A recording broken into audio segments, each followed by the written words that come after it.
Hello, hello. Hope you are enjoying yourselves. Ridiculously. Ridiculously, I guess we are finally going to play this game. I love you, Colonel Sanders. Ridiculous. Absolutely ridiculous.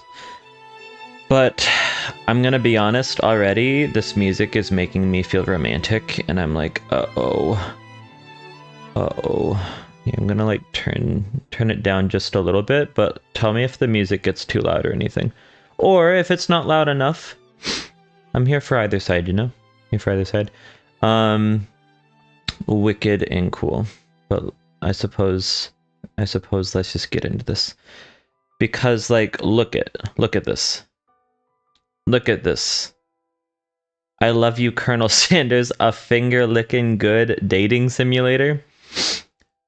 Also, fun fact, did you know that like KFC actually had a hand in making this?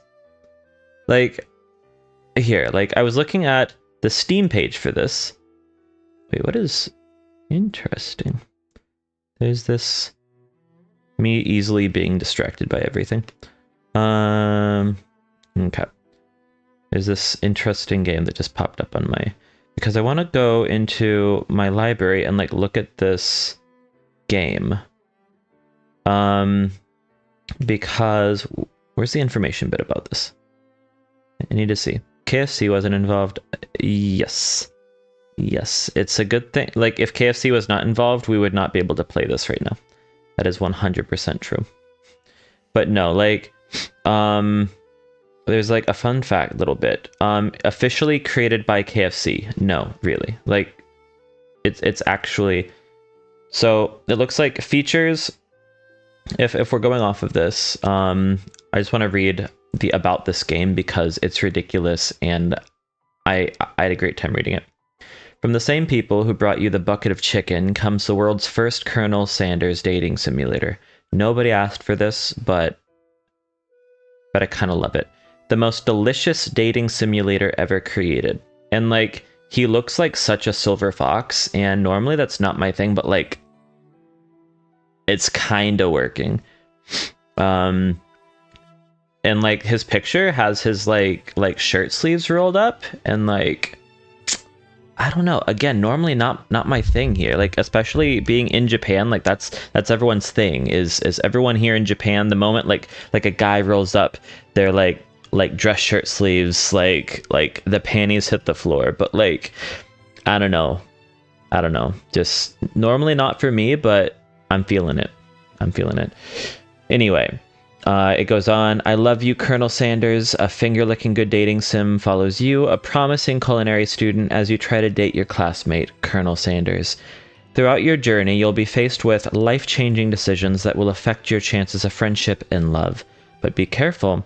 Your choices have real consequences with real animated characters' feelings at stake. Do you have what it takes to survive culinary school? Will Colonel Sanders choose you to be his business partner? Or maybe even so much more? Find out in the most finger-licking good dating simulator ever created. A game that KFC actually made. Let's see. Features 9 lovable characters, many-hour playthrough, dateable Colonel Sanders, beautiful, a secret ending, shh, a secret recipe, double shh, cooking battles, earn a degree from a fictionary culinary school, 11 herbs and spices, and cute miniature food. Again, officially created by KFC. No, really. I love how they like make it sound like no, actually, we're as surprised as you are.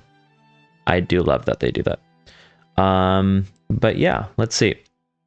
I suppose we just hopping into whatever this is. Whatever this is, we just going for it. Where's my page? Okay. Incredible. Wait, okay. We need our settings though. We need to like... There, I'll turn this off. Only because I need to be able to like see my chat. Once again, we are one screen people. One screen playable people. We do all of this on one screen. So yeah, there we go. Now I have it up. Beautiful. If anything looks off, let me know. Everything else looks good. The letters are kind of hard to to see, but like, just look, like, I don't know. It's furry boy. How am I? Furry boy, how are you, Solo? Literally, you're the furry. I'm doing good. Today we play in this Colonel Sanders dating sim, and just like the music and the stars, and like, look at him. I don't like. I feel so gross because there's already like this feeling in my chest that I know I'm in trouble. Like, I can't play dating sims. I get into trouble. I'm like, like nothing has happened. I haven't even clicked start game, and already like my heart's swooning. Like, I don't know. Maybe we can get him to like shave off the like. Okay, anyone watching right now, just use your thumb to cover up like the mustache and the goatee. Normally that's not for me, but like, if you do that, look at him. Oh no, I'm gonna be in trouble. Okay, I can do this. I'm normal and I'm sane. You're completely right, Freep. Yamete Kudasai, honestly. Colonel Sanders? Jesus. Also, how are you, Freep? How is Solo? How is Shmel? How is everybody? I hope you guys are doing wonderful. You're an Acheron Simper, not furry. Okay, if you say so, but I mean, if the shoe fits, smell it. Okay. We're doing this. We're doing this for real. Continue. Tell us your name. Okay. My name's Critter. Oh my god! You're completely right for that, Solo. That's exactly how I feel right now. You sleep softly as the morning sun casts a warm glow through the window of your modest student apartment. Is this modest? This is looking pretty good. Look at like the Colonel Sanders little thing with the jewelry in it. Oh my god. That's incredible. The world is peaceful and serene. You could stay in the moment forever. Chicken and well, I'm sure you can guess what comes after. I am excited for all 11 herbs and spices, let me tell you what. Whew. Okay. Is that my fucking alarm clock? Oh no. This is going to actually kill me. You could wake up now. Your first day of culinary school is no time to sleep in. Jesus, this is honestly, Yamete Kudasai. Okay. You guys will have to help me with choices. I think as we go, I'll choose like either first one, or like I'll give you guys like 10 seconds to throw it up in the chat. Let's see, lying in bed, but I mean, like me, I'm always one to right away in the morning just like pop out of bed, or pop out of bed, or else I know I'm just gonna stay in there all day. Lying in bed, you stare at the ceiling, thinking about everything that awaits you at the prestigious University of Cooking School, Academy for Learning. Your mind begins to wander. Let's see, you'll need to take this seriously. Do we daydream or do we take this seriously? Pop out one in the morning. Yeah, but honestly, sometimes we just be popping one out in the morning. It like helps to motivate us to like get out of bed, you know? Like, well, time to clean this shit up. Okay. Take this seriously, or allow us to daydream a bit. Think about the future. I think, I don't know. Like, we're awake. I think that we're allowed to like daydream a little bit. Let's hear, finally, your first day of culinary school. So many dishes to prepare. So many students to meet. Emphasis on the meat, am I right? Your mind is swimming with possibilities when you realize you're running late. You grab a biscuit and burst out the door in a hurry. It's gonna derail so fast. Honestly, 100%. Also, like, can we talk about you grab a biscuit and burst out the door? Because that's so funny. Like, the big, like, Japanese thing is, like, that, like, in anime, they always grab the toast, right? And they're rushing out the door with toast in their mouth. Oh, wait. This is all making sense. Okay, so, like, I don't know if you guys know this, but KFC is actually, like, the super popular food everybody eats for Christmas in Japan. Like, there was a big popular like advertising thing in like the 70s or 80s that KFC did, and it's seen as like the food to have for Christmas. So if you want to have like the traditional KFC meal in Japan, you literally have to sign up and register for it months in advance, or else they will sell out.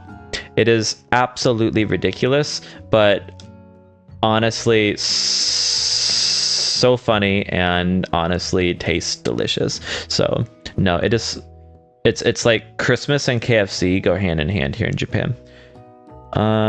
Anyway, holy shit, just what you needed to wake up those taste buds.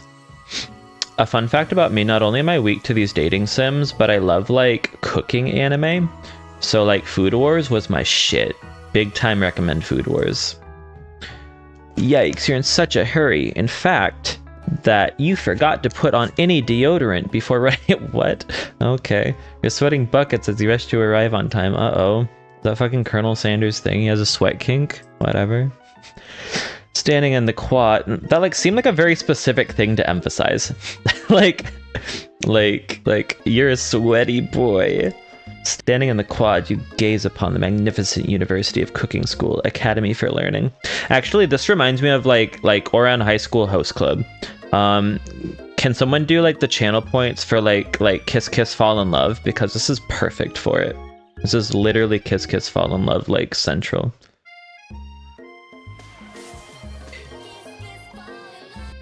Exactly. Beautiful.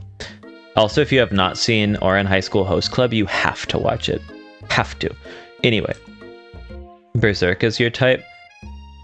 I also love, like,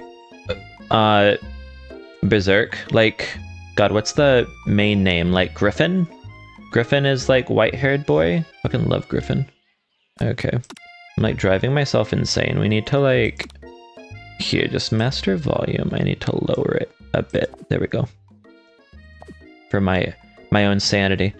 Okay, here comes your lifelong best friend forever, Miriam. Damn, Miriam. Shit, girl. That's Miriam. She's the most adorably awkward person you've ever met. You absolutely love her. I really do. I love Griffith, and I love Miriam. Look at her. She's ready to make some chicken. Good morning, Critter. Are you... Why is she yelling my name? What, was it possible to make my name not all caps? Anyway. Are you excited for the first day of the rest of our lives? We're being a bit much, Miriam, but sure, why not? Actually, I'm nervous, I guess. Because I sure am excited, a little nervous. Okay, a lot nervous. Okay, Miriam. There's something about this and her, like, freezing and, like, blinking like this. If only you'd gone to culinary school, too. Wink, wink. You like Griffith and you haven't watched Berserk completely.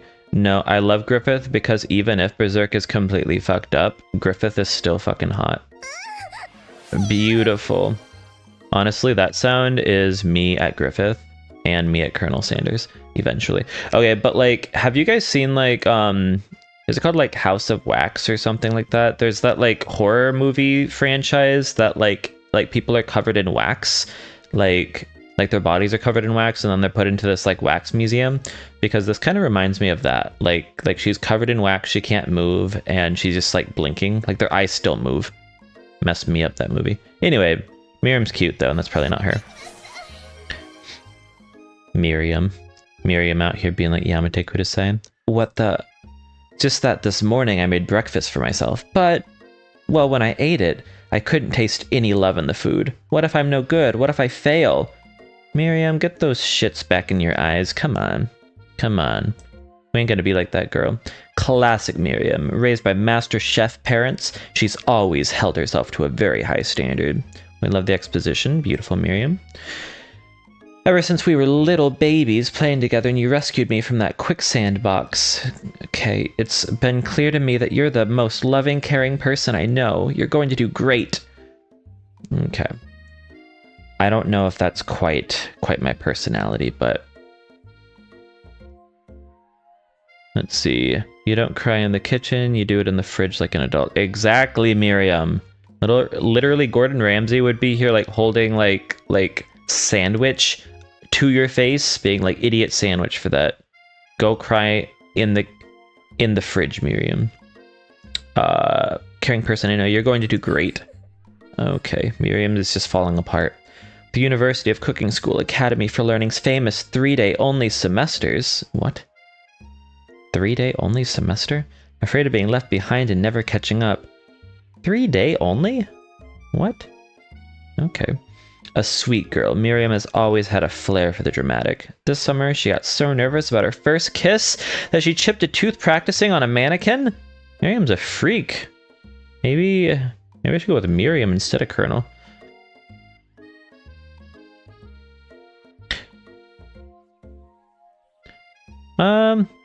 Solo, I'm not quite sure what we're up to or why race has anything to do with this, but I don't know about that one. Let's see. Summer, she got so nervous about her first kiss, she chipped a tooth. Pep talk your best friend, change the subject to school gossip. Should you pep talk her or change the subject to give her some relief? I like changing the subject. It's hard to see Miriam like this, and, frankly, quite exhausting. Rather than dwell on her anxiety, you try to change the subject to something more interesting. Something more interesting indeed. Let us see.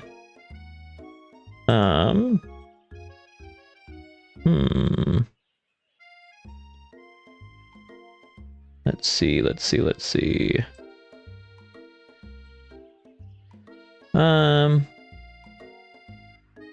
You like talking about black people because you are black. That is fine. Interesting.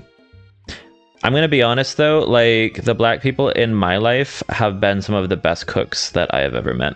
Like, I have some friends who are, like, Haitian American, and anytime that I go, like, my friend's mom, she's an amazing cook. So, don't know about life in Nepal, but my friend's beautiful cooks. It's hard to see Miriam like this, and, frankly, quite exhausting. Rather than dwell on her anxiety, you try to change the subject to something more interesting. Beautiful. All summer, you've been hearing rumors about a dreamy, enigmatic mystery student who is enrolled at the school. Oh my god, are we getting to our colonel?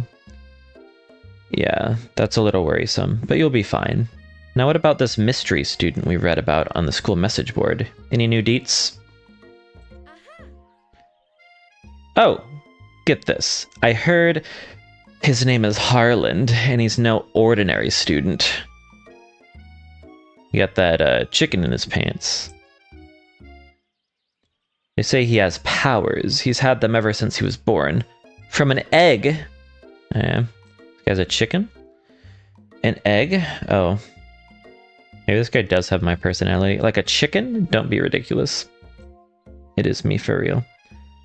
The thing about having powers, it would line up with some of the other rumors I've heard. Like, I heard he once fought a bear with just a smile. Okay. Both sigh thinking about a student so handsome that the laws of physics don't dare apply to him. Dreamy. Before you can get another word out, you're rudely interrupted when someone smacks your ass and smacks your books and custom engraved measuring spoons out of your hands and onto the ground. Beautiful, can't wait. Hey, it's Ashley? I'm just gonna go with Ashley. A friend of mine in high school, her name was spelled just like that, but minus the first E. So, it's Ashley, your arch rival. She's totally evil, but you can't help but be filled with jealousy. She can get anything she wants for free from any store because she killed every Uchiha in the clan, and she knows it. She looks like she'd be like a Pokemon trainer. Like I have to beat her to continue on the path.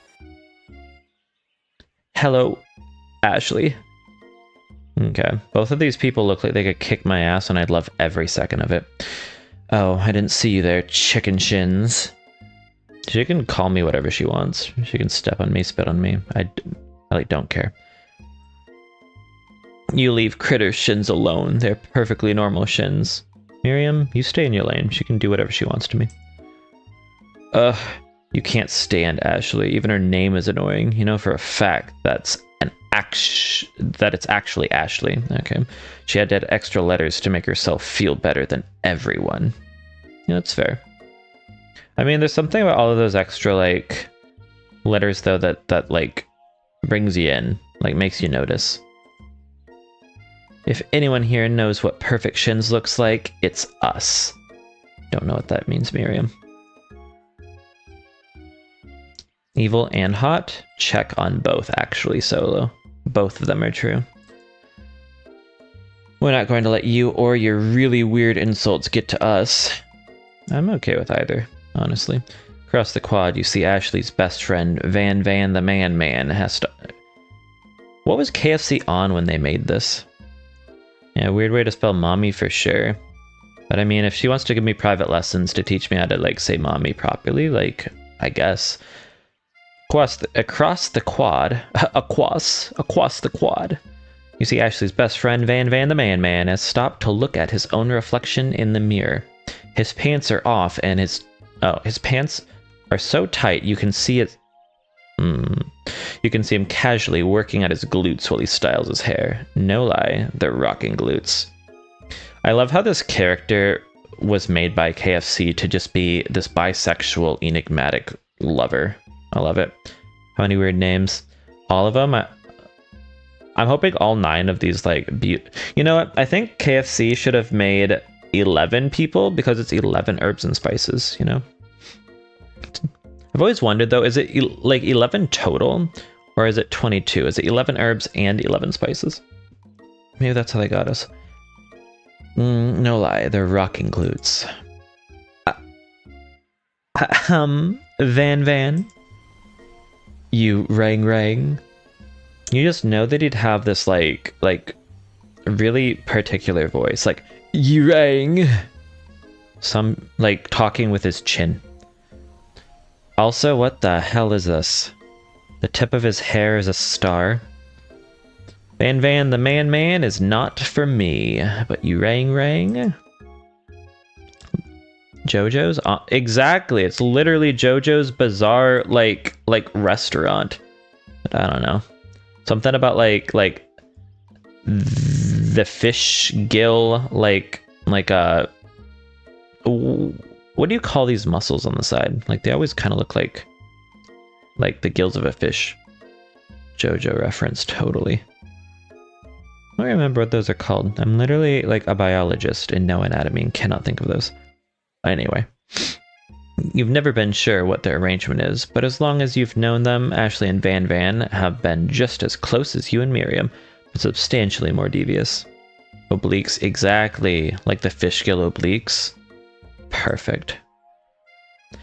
I can't believe that University of Cooking School Academy for Learning would ever allow people like you to attend as students. Yeah, people who don't know how to read.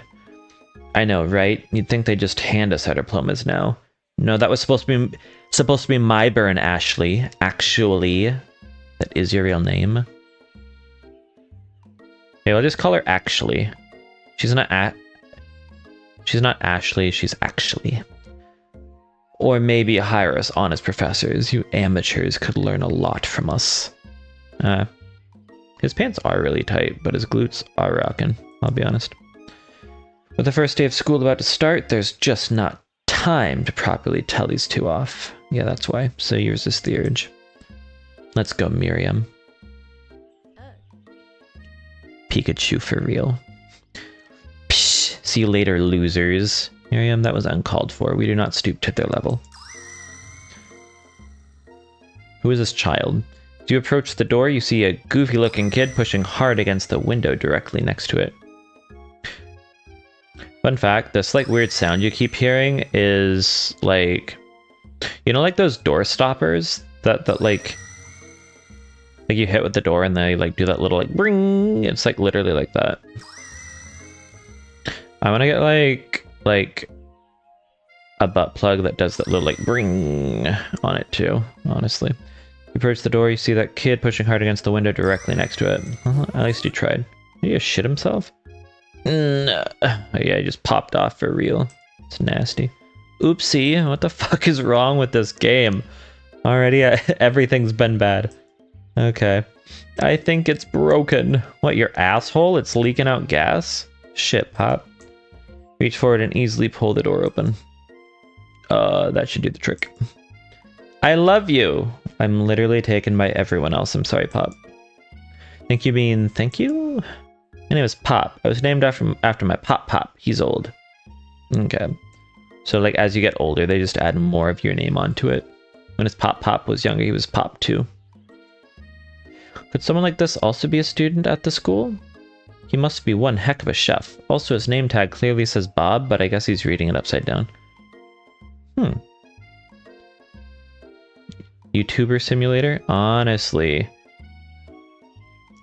I'm YouTuber Simulator right now. I love the idea that you like look down like at your chest and you just read your name upside down, and that's like how you get your name. You like stare at it from like above, and that's how you get Pop. Hi Pop, I'm Critter. So you're going to make me hold this door all day? Nope. And with that, the young man walks into the building ahead of you. Is it just me, or is he kind of cute? Honestly, that was Pop when he held the door open for me. Hey, Miriam, I do think it's just kind of you. Would pay. Perfect. You know what? I think that this character is actually me. You both shrugged your shoulders before following him into the building. Beautiful. Is this like... what was his name? Like Jerry from Subway? Like the creepy pedophile guy? Incredible. You stand at the edge of the room, unsure where to sit. Other students wander in and keep themselves busy chit-chatting. Jared? Yeah, Jared from Subway. The creep. I hope that that's not the guy who like made the game though, or else I'd feel bad. I'm sure you're great. You stand at the edge of the room, unsure where to sit. Other students wander in and keep themselves busy chit-chatting. Okay. That's the hypotenuse fun fact. The hypotenuse of the chicken. A scruffy-looking pooch takes his place at a podium at the front of the class. Adorable! Is that our teacher? Sprinkles, the teacher? Now, quiet down, everyone. Okay. They really just put nouns into a hat and were like, this one's the teacher, and they pull out a random noun. Who is this unreasonably cute pup, and why is he in our culinary class? You must be Sprinkles, head instructor and CEO of UCSAL. Uxel? Okay. Head instructor and CEO. Please call me Professor Dog. I may be cute and little and fluffy, but I still demand respect. Woof. That's literally how I introduce myself. I may be cute and little and fluffy, but I still demand respect. Woof. So his name is Sprinkles Dog. What? A cute dog is our professor? This is the best school ever. I guess only a dog's nose is capable of picking up all the nuance of fine dining. He's like SpongeBob. He's forgot everything he knows except for fine dining. Out of nowhere, wind begins to rush around you as a swirl of cherry blossom petals fill the air inside the classroom. Fun fact, this is actually what it's like in Japan right now. Like, walking out of work, there's cherry blossoms just all over the country, and the petals don't stay on the flowers long, so right now the wind is just blowing all of them off of the trees, and it literally is just raining cherry blossom petals all over the country. Very pretty. I'm chilly. Someone close the window. And then he walks in. Look at him. It is him for real. I think I'm married now. Again, I'm gonna hold up my thumb to cover his like mustache and his goatee. Just look at him. Look at him.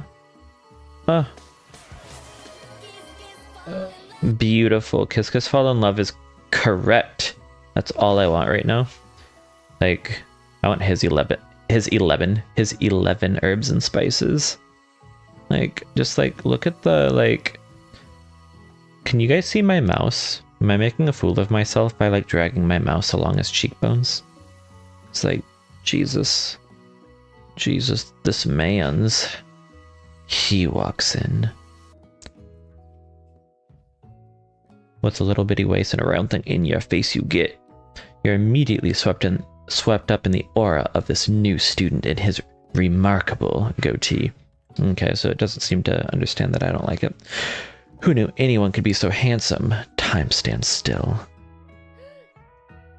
It's him, it's... Miriam, you stay the fuck away from my husband.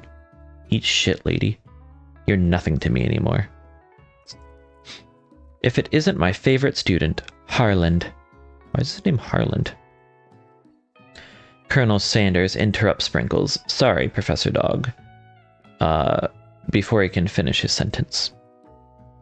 Cutting off Professor Dog. It's messed up. Please, call me Colonel. Instead of Harland, he wants Colonel specifically.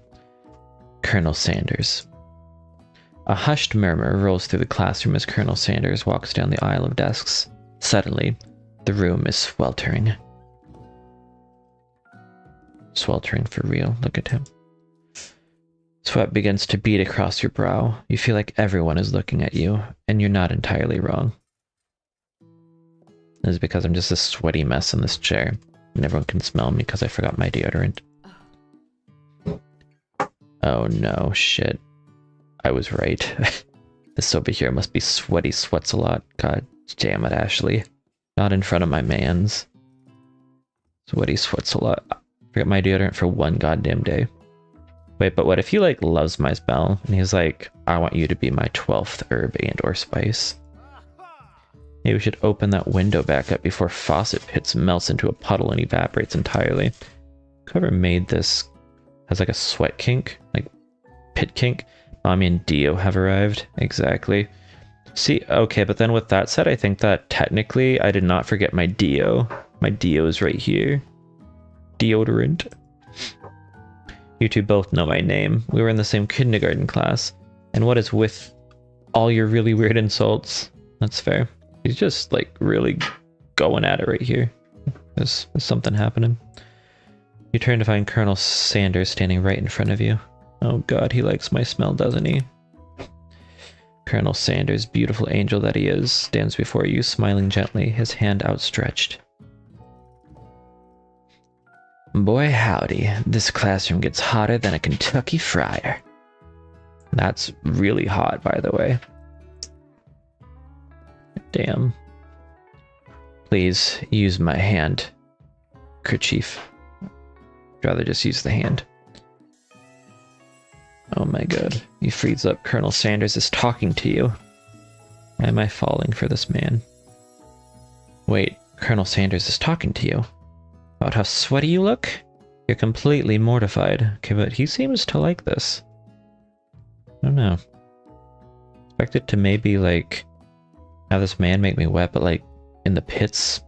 Pits is something different. This can't be your first interaction. What if he never forgets this moment? Huh. Of course I'm taking it. You stretch out your hand and Colonel Sanders places a fine silk handkerchief in it. Okay. It's so beautiful you hesitate to press it to your face, but when you do, the feeling is transcendent. It has his natural scent on it. It smells of the most delicious chicken you've ever smelled. Don't know how to feel about that, I'm gonna be honest. I'm gonna run with it. They're really into smells here, which I mean makes sense. Like KFC, the first thing you notice is the scent, so... Professor Dog steps in to settle the class down and set some ground rules. Welcome to University of Cooking School, Academy for Learning, the greatest culinary academy in the world. My first rule is you cannot have Colonel Sanders as your mans, as he needs to stay on task and focus. The birthplace of culinary legends past, present, and future. Many challenges await you. There will be tears, there will be blood, there will probably even be cum and or piss. There might even be really adorable tiny food. That's cool. When all is said and done, there will be battle. You will lift your sporks and compete in the broom cooking arena. Okay. Just then, another student enters the classroom and interrupts the professor's rousing speech. Turns out it's like Wendy from Wendy's. What is this?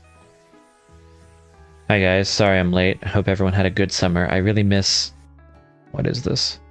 Quiet! Sprinkles hates this little cuck. Let's see. Late to class is bad enough, but interrupting my monologue? You're on the first track out of here, young man. Are you sure you're even in the right place? What's up with those little hands? Don't you recognize me? This is my 3rd year in this school with you as my teacher. Everyone stares at him blankly. I don't know. He's like so unnoticeable that that's what makes him noticeable. You just know he'd look really strange without clothes on. Let's see. Does no one remember me? I love this. I love that we're never going to learn his name. That's one of my favorite jokes, is like when he keeps on trying to like introduce himself and we just never learn his name. You're expelled if you utter one more word before I finish. Let that be a lesson to you students that tardiness is unacceptable. Even Clank made it here on time, rolling halfway across town on his tiny wheels. Who's Clank? Trying to see the student Sprinkles is referencing, who appears to be some sort of industrial kitchen appliance. It's Clank! What if Colonel Sanders chooses Clank over me? I'm jealous of Clank. Bzzzt, whir. Damn, Clank. Class bursts into laughter. Oh, Clank. Clank looks a little messed up there, Clank. Apparently it's the class clown. Oh, Clank, you rascal. Sprinkles walks in the classroom as everyone stands in silent obedience. When he gets to you, he lifts his nose into the air and takes a deep sniff. God, these freaks. Everyone's really noticing that I did not wear deodorant in this class today. Your diet is lacking. Based on what I'm picking up here, you definitely need a multivitamin. You'll be taking better care of yourself. Sprinkles detected cancer in me immediately. Damn. You've never had a talking dog as a teacher before, but Sprinkles' reputation for being smart but tough is well known. You decide to try and butter him up by giving him a treat from your pocket, but what kind?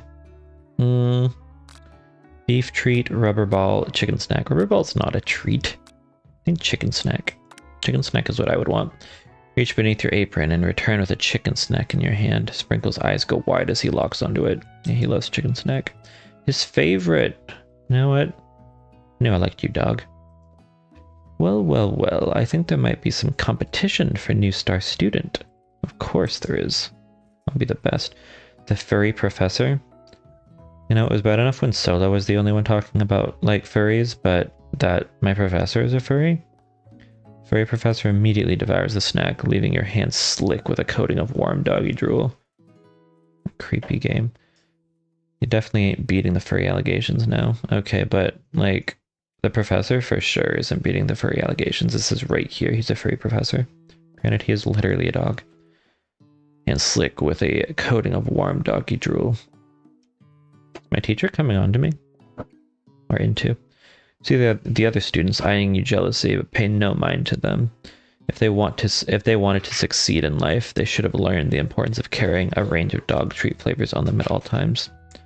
Honestly, for real. Like, if they wanted to feel success, they too should have had chicken snack. Just so happens that I always carry a chicken snack with me. Settle down, young chef. Well, you know, it makes sense. It's KFC. Obviously, they would say chicken snack is the best one. Like, I honestly didn't think about that, but that should have given me, like, everything that I should have needed to have known.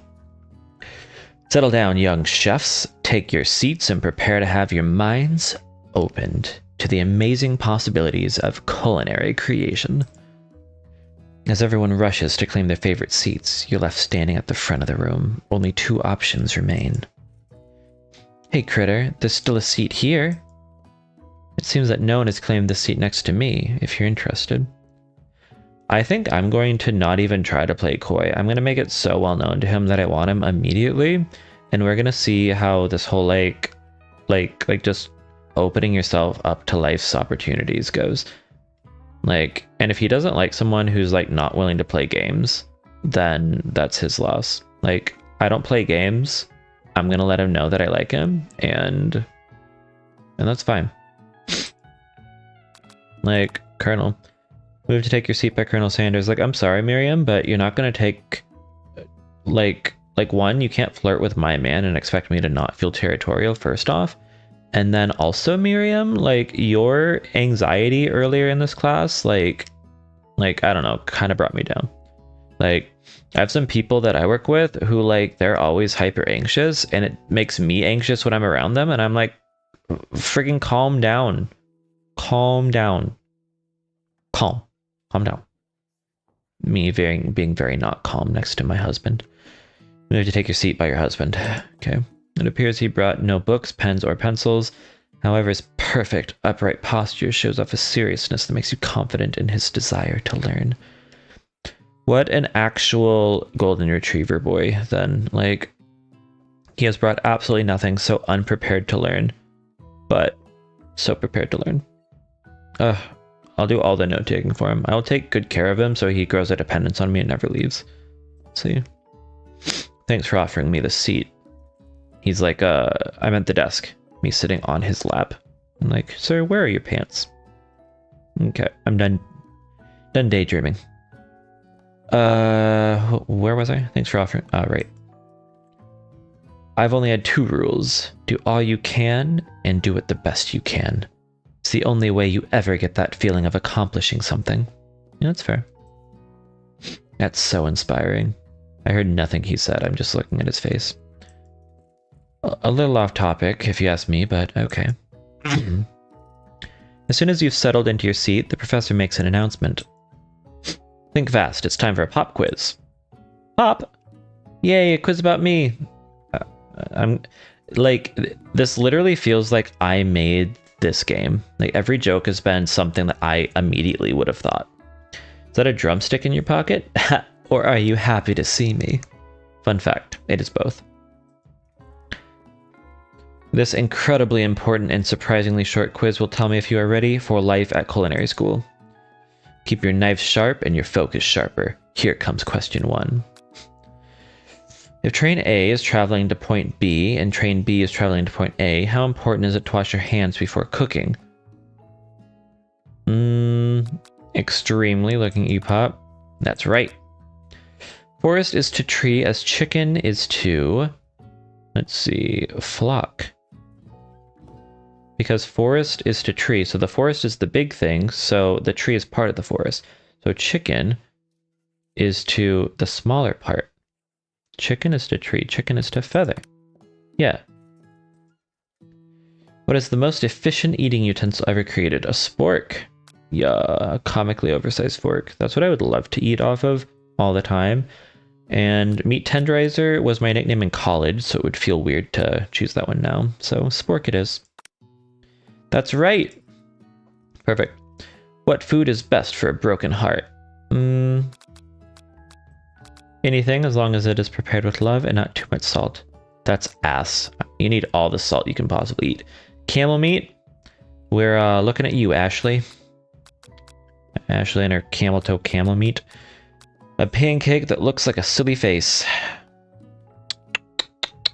Pancake that looks like a silly face, honestly, is this one.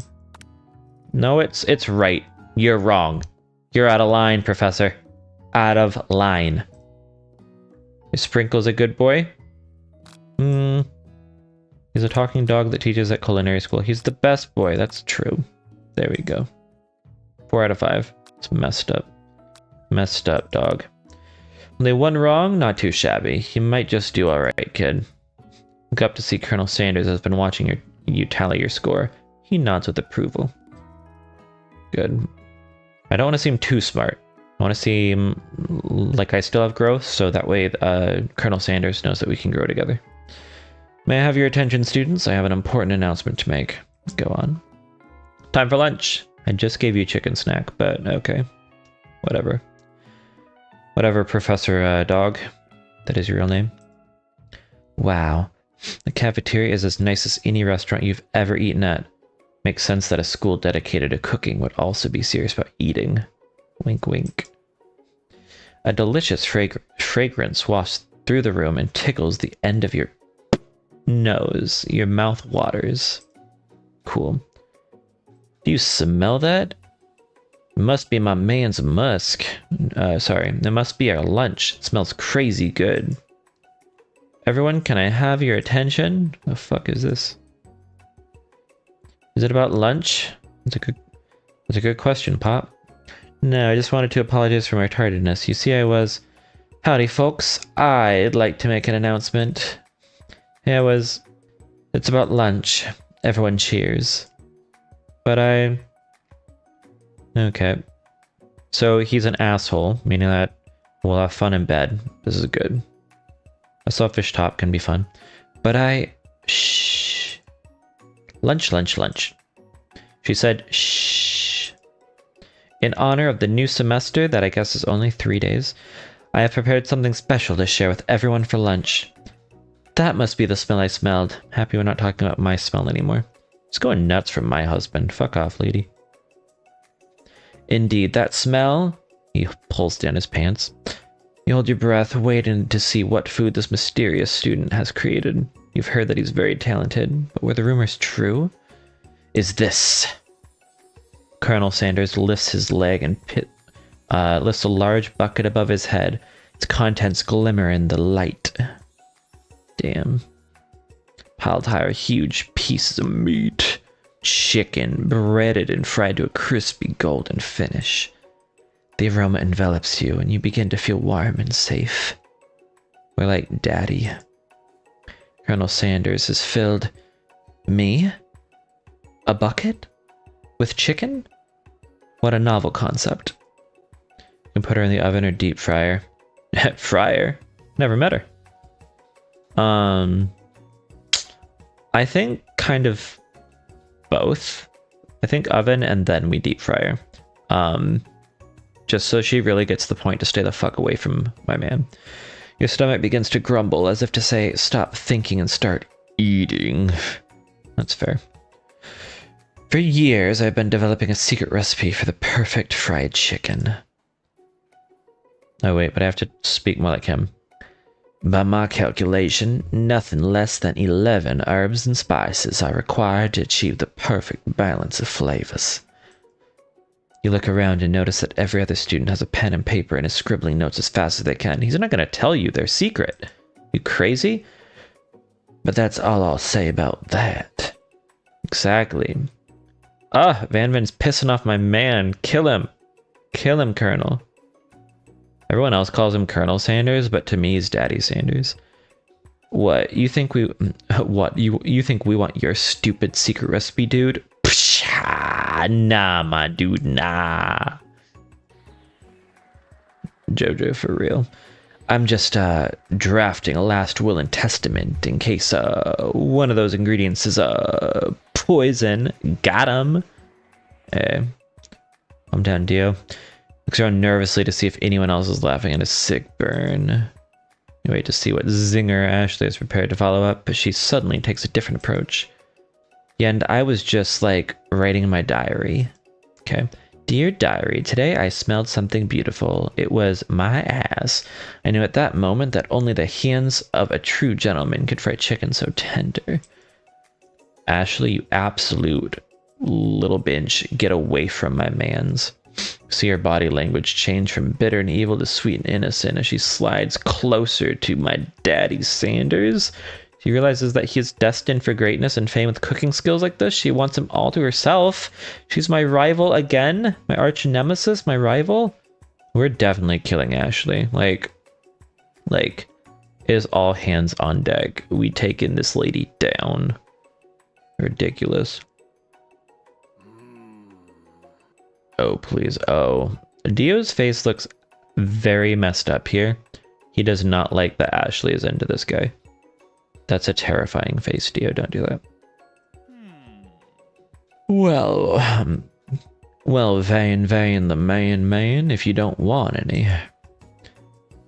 I'll take his. Me for real. Whoa, hold on. I mean, I guess I'll try it. Takes one bite and his eyes grow wide. Starts contorting his face as he tries to hold in his pure exhilaration and act unimpressed. He has the biggest frickin' schmeege going on in his pants right now. Hands on deck to be still. Hands on dick. Exactly. You gets it. Easy now. There's enough for everyone. Please, my fellow classmates, dig in. I'll not still. All hands on deck to be all hands on dick. Take one of the pieces of fried chicken out of this bucket. Why do we have quotes around bucket? What are we eating out of? This bucket and sink your teeth into it. Yeah, it's amazing. Tasting Colonel Sanders' food transports you to another dimension. We've been kidnapped. Alone with your taste buds, gripping a drumstick to your hand, you float weightlessly. We're having your first orgasm. Focus your mind and meditate on this moment. Try and identify every flavor. Savor the moment and everything that it tells you about Colonel Sanders' culinary heart. Swim toward the light. Try and identify every flavor. I want every flavor. You let the food rest in your mouth and focus on it, scrutinizing every flavor. Salt? Maybe. Well, they're southern. Of course it's salt. Pepper? Too obvious? Of course there's going to be pepper in there. Oregano? Basil? Maybe, but something else. He put his cum on this chicken bucket, didn't he? Something dark. Something spicy. You dig deeper. Deeper. Deeper. Yes, even deeper still. Until you find it. Could it be? Oh, we don't get to know. Okay. He really did it. How bold, how adventurous to use. Okay. Try to go even deeper into the sea of flavors, but this revelation alone is more than you can handle. You snap out of it and realize that this information was meant to remain a secret. And yet, now you know. A mantle of responsibility now rests upon your shoulders. As you look around, you realize that everyone in the room is consumed by the lunch. No one noticed that you've traveled through space and time. After tasting his food, you try to get some one-on-one time with Colonel Sanders. You approach Colonel Sanders. I love that this is my only option. I'm doing it. Colonel Sanders smiles ever so softly as you approach. He stops what he's doing and allows you to break the silence. Colonel, I wondered if I could talk to you for a second. Anything for a fellow chef. What exactly was on the chicken? Oh! Ha ha ha! How bold of you to come out and ask. Oh my god, look at him. Look at this man's. Also, can we talk about how this chicken on the top of his staff looks like Deidara's like art is an explosion little like thing that he flies on when he goes to kill Gaara. Literally looks like his like clay thing that comes out of his hand. Yeah, Colonel, what you gonna do with that finger? Oh my god, look at him. Got that Dorito build. Ugh. Damn, that swimmer's body. It's an idea I had for a new combination of flavors that will make me my fortune and establish my legacy for all time as I open a chain of highly successful fried chicken restaurants. No big deal. It's just you and me here talking. I can keep a secret. In fact, I've got some of my own that I'd be willing to trade. What's the rush? Semester's only getting started. We've got 2 more whole days to get to know each other. Look at that face. That's like the look he makes when he clumes. He's clearly not going to give it up easily, but it doesn't hurt to be persistent. Oh, I love a chase, my mans. I love a chase. You know what they say about secrets, Colonel? Shouldn't learning be fun? You've got moxie, I'll give you that. Look at him, he seems so content. This guy, my heart. Colonel Sanders looks both ways to make sure he's crossing the street safely. To make sure you're truly alone. Then leans in, can feel his warm breath as he whispers. Just one ingredient, but you can't tell. I use. It's something my great-grandmother taught me. It's Grandmammy's recipe. Wow, you'd never have guessed that. In fact, you're not even sure where you'd get some if you searched. But he's hiding some of it down there. And definitely isn't the flavor you tasted before, so now you're 2 ingredients closer to knowing the full recipe. But you don't tell Colonel Sanders that. We're using that as blackmail later, my boy. While you're wrapped up in that huge revelation, you notice that Colonel Sanders has disappeared. While everyone else is still in the cafeteria, you decide to look for him. You find Colonel Sanders outside, standing on the quad underneath the sakura. Oh, It's you again. Howdy. Sometimes I like to come outside and onto my fellow students and look at the school buildings. I think about how my story will continue on after I've graduated. It sounds like you have big plans. I dare say the biggest. I will leave my mark on this world. You can bet on that. Kind of want him to sound more like Blanche from the Golden Girls. Alone together for the first time, you figure now is the perfect moment to show your personality to him.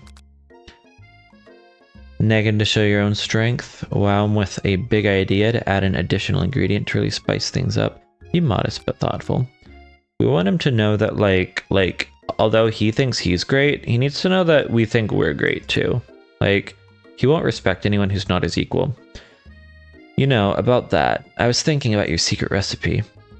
I don't doubt it. It has a way of leaving an impression on all who taste it. A slut, he's been out here letting everyone taste it? My kind of man. Decide to show him that you also know a thing or two about blowing minds, among other things, with new flavors. I actually had some thoughts on how you could improve it. Oh shit. Oh shit. He wants to beat me. He wants to beat himself onto me. You know what? With those hands, do whatever you want. Whatever you want, my mans. Improve it? You want to change my secret recipe? And you think you can do better? Have you ever heard of habanero peppers? That's not it. You know, actually, like, not saying that his is bad, but I mean, like, spice is good. Heard of them. Tend an entire garden of chili pepper varieties. Habanero, poblano, cayenne.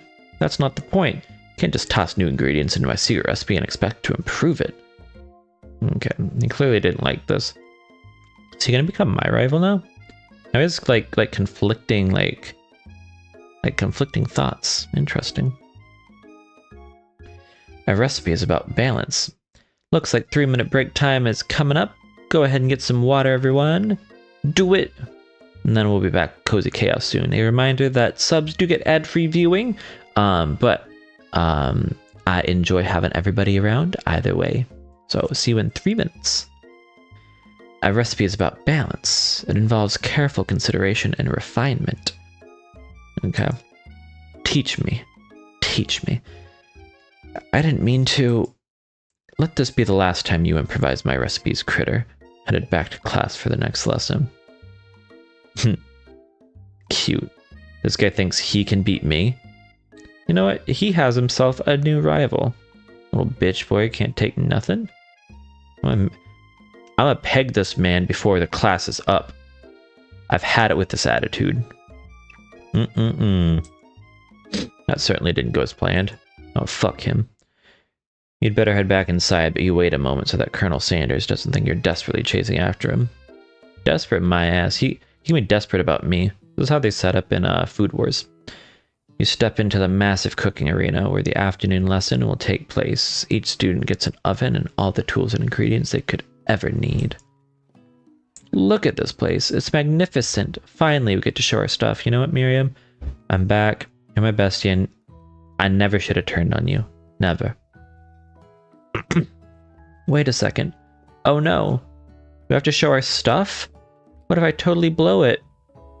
Blow it like you used to blow me, Miriam. And you'll go far. You're not going to blow anything. Well, wait. Wait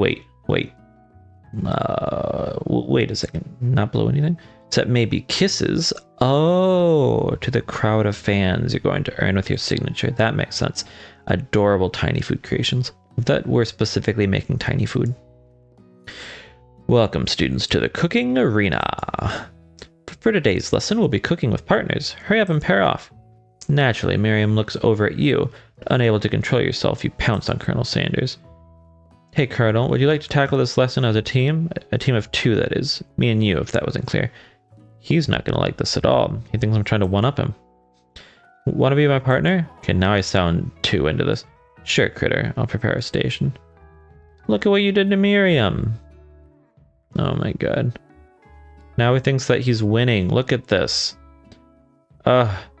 My actions do have consequences. I can't live like this. Without you as a partner, Miriam is left standing all alone. Two different students quickly take notice.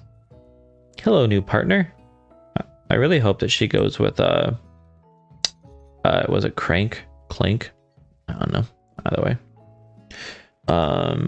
Yeah, Clank. Beep boop. Yeah. She finds him hilarious. You know, I hope that they end up together. Well, my two potential partners? You know what? She's the kind to be a freak. I'm so sorry, gentlemen, but I don't know who to choose. Looks like you'll have to pick for her. Friend duties can be a little awkward, but that's the price you pay for not being alone forever. What do you want to ask? Who do you want to ask be Miriam's partner? Clearly Clank. Sorry, Pop, but I think Miriam will be partnering with Clank today. It's okay. I already ate. What the fuck does that mean? It's not entirely clear if Pop has any idea what the point of school even is at this juncture. I like what I'm getting so far. I feel like I chose well. I don't think Clank would have taken this as well as Pop did. Clank is clearly excited to have some attention. He heats up and begins to roll back and forth. Warp, warp, warp. Beautiful.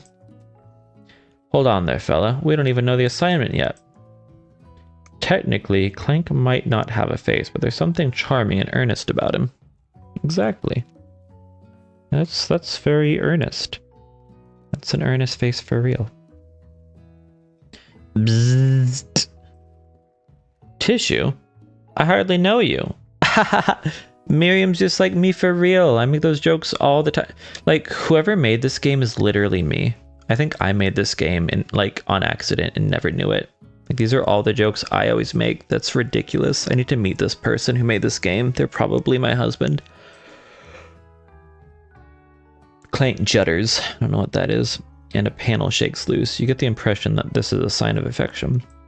That's cute. Well, he's smiling now. That's cute. Looks like you two will be fine. Now it's time to focus on your own cooking classwork. Alright, you two. For today's lesson, we're going to keep it simple. Pick a basic dish and divide up the steps. Uh-oh. No chef is an island. It takes 2 flints to make a fire. You get the idea. Which dish do you suggest to your partner, Colonel Sanders? Steak tartare seems easy enough. It's fancy and you don't even need to cook it. Using octopus will blow Colonel Sanders' mind. Your grandmother's mashed potatoes and gravy. Naturally, mashed potatoes and gravy. Potatoes is my favorite food. I've always been something of a down-home chef. I was thinking we could make something warm, inviting, comforting. Maybe mashed potatoes? And gravy? This man's is my man's. I'm sorry I ever said anything negative about you. It's not bad to feel proud about anything in life. You heard it here first. I couldn't imagine one without the other. It's like us. Casts a coy look at you, causing your whole face to go beet red, redder than his apron. Embarrassed, you quickly turn away. I'll go get the potatoes. No, please. Let me. Picking perfect produce is a passion of mine. I love the alliteration there. Picking perfect produce. Forgot about you, Ashley. You are forgettable. That's not true. Look at her. Looks like things are getting pretty fresh around. Why is she talking like him? Looks like things are getting pretty fresh around here. Does everyone have a crush on Colonel Sanders? Well, she just said it out there. I can respect that. We're just cooking partners. Mind your own business. Sanders' heart is my business, and you'd better keep your fingers off my man. Ashley, you absolute fucking bitch. You're going to die. I'm going to kill you, make it look like an accident. Die. Eat shit and die, bitch. Die, die, die, die, die. He's mine. Did someone call for me? Van clearly thinks that he's Ashley's man. Honestly, Colonel, Ashley, and I think that we're fine. Van would be fun for once, but I think he'd be too about him. Definitely would enjoy getting pegged, but I don't know if that's my responsibility here. Ugh, no, geez, Van. While I'm over here crushing Critter's dreams, you're supposed to be taking care of our classwork. That was the deal, remember? Look at that face. She could do anything to me, and I would say thank you. Damn shit. Colonel Sanders returns, arms full of peeled potatoes. That just seems like the pegging type. 100%. 100%.